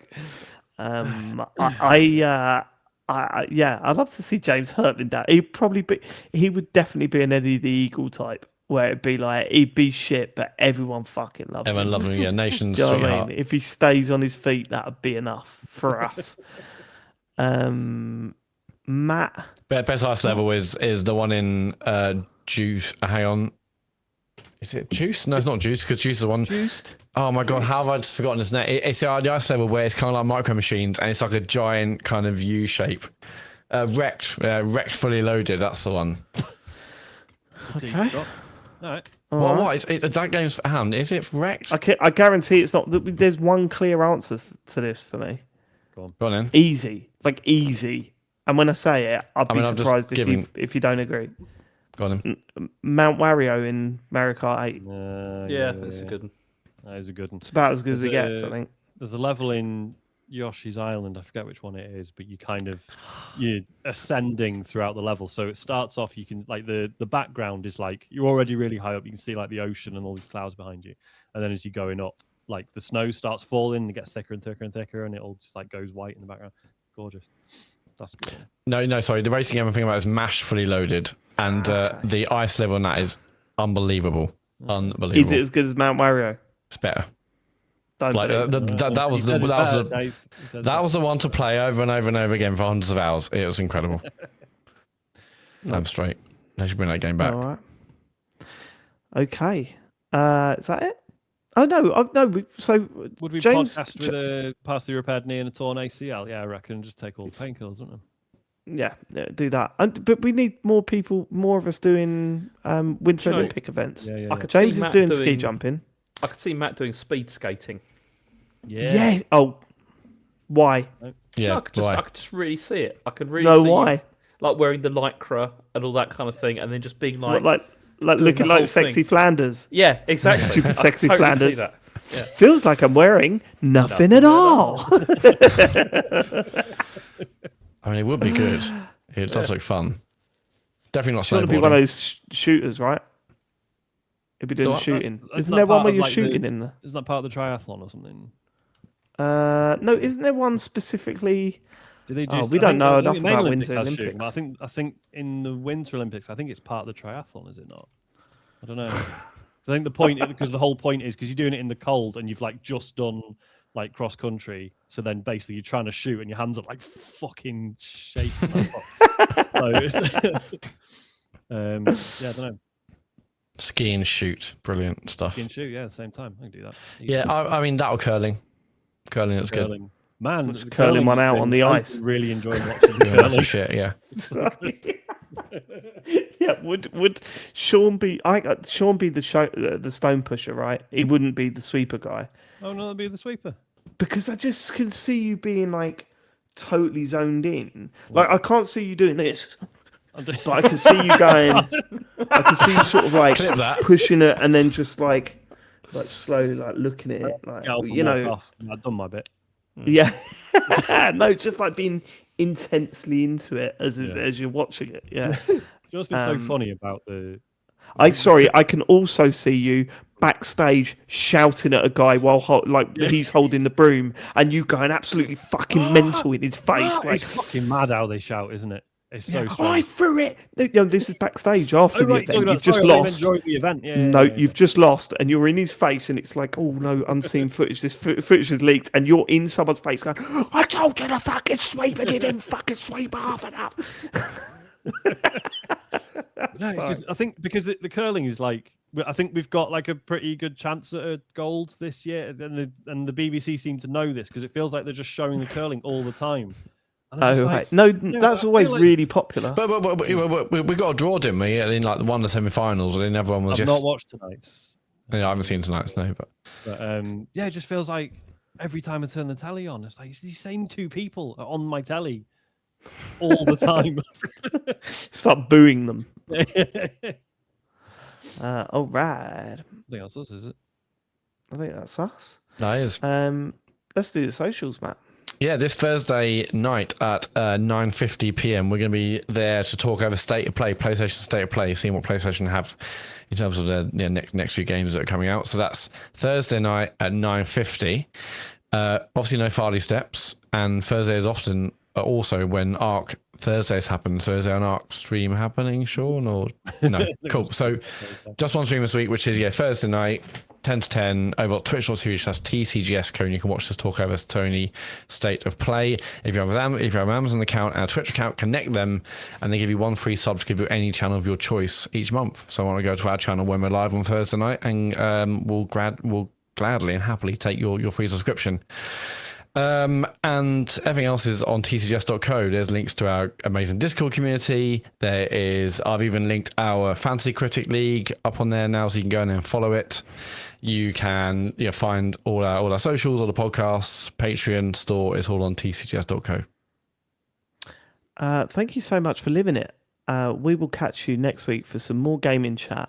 We hope you've enjoyed this one, though. Goodbye, everyone. Have a lovely week. Bye-bye. Goodbye. Goodbye. Matt was muted. What an idiot. I did.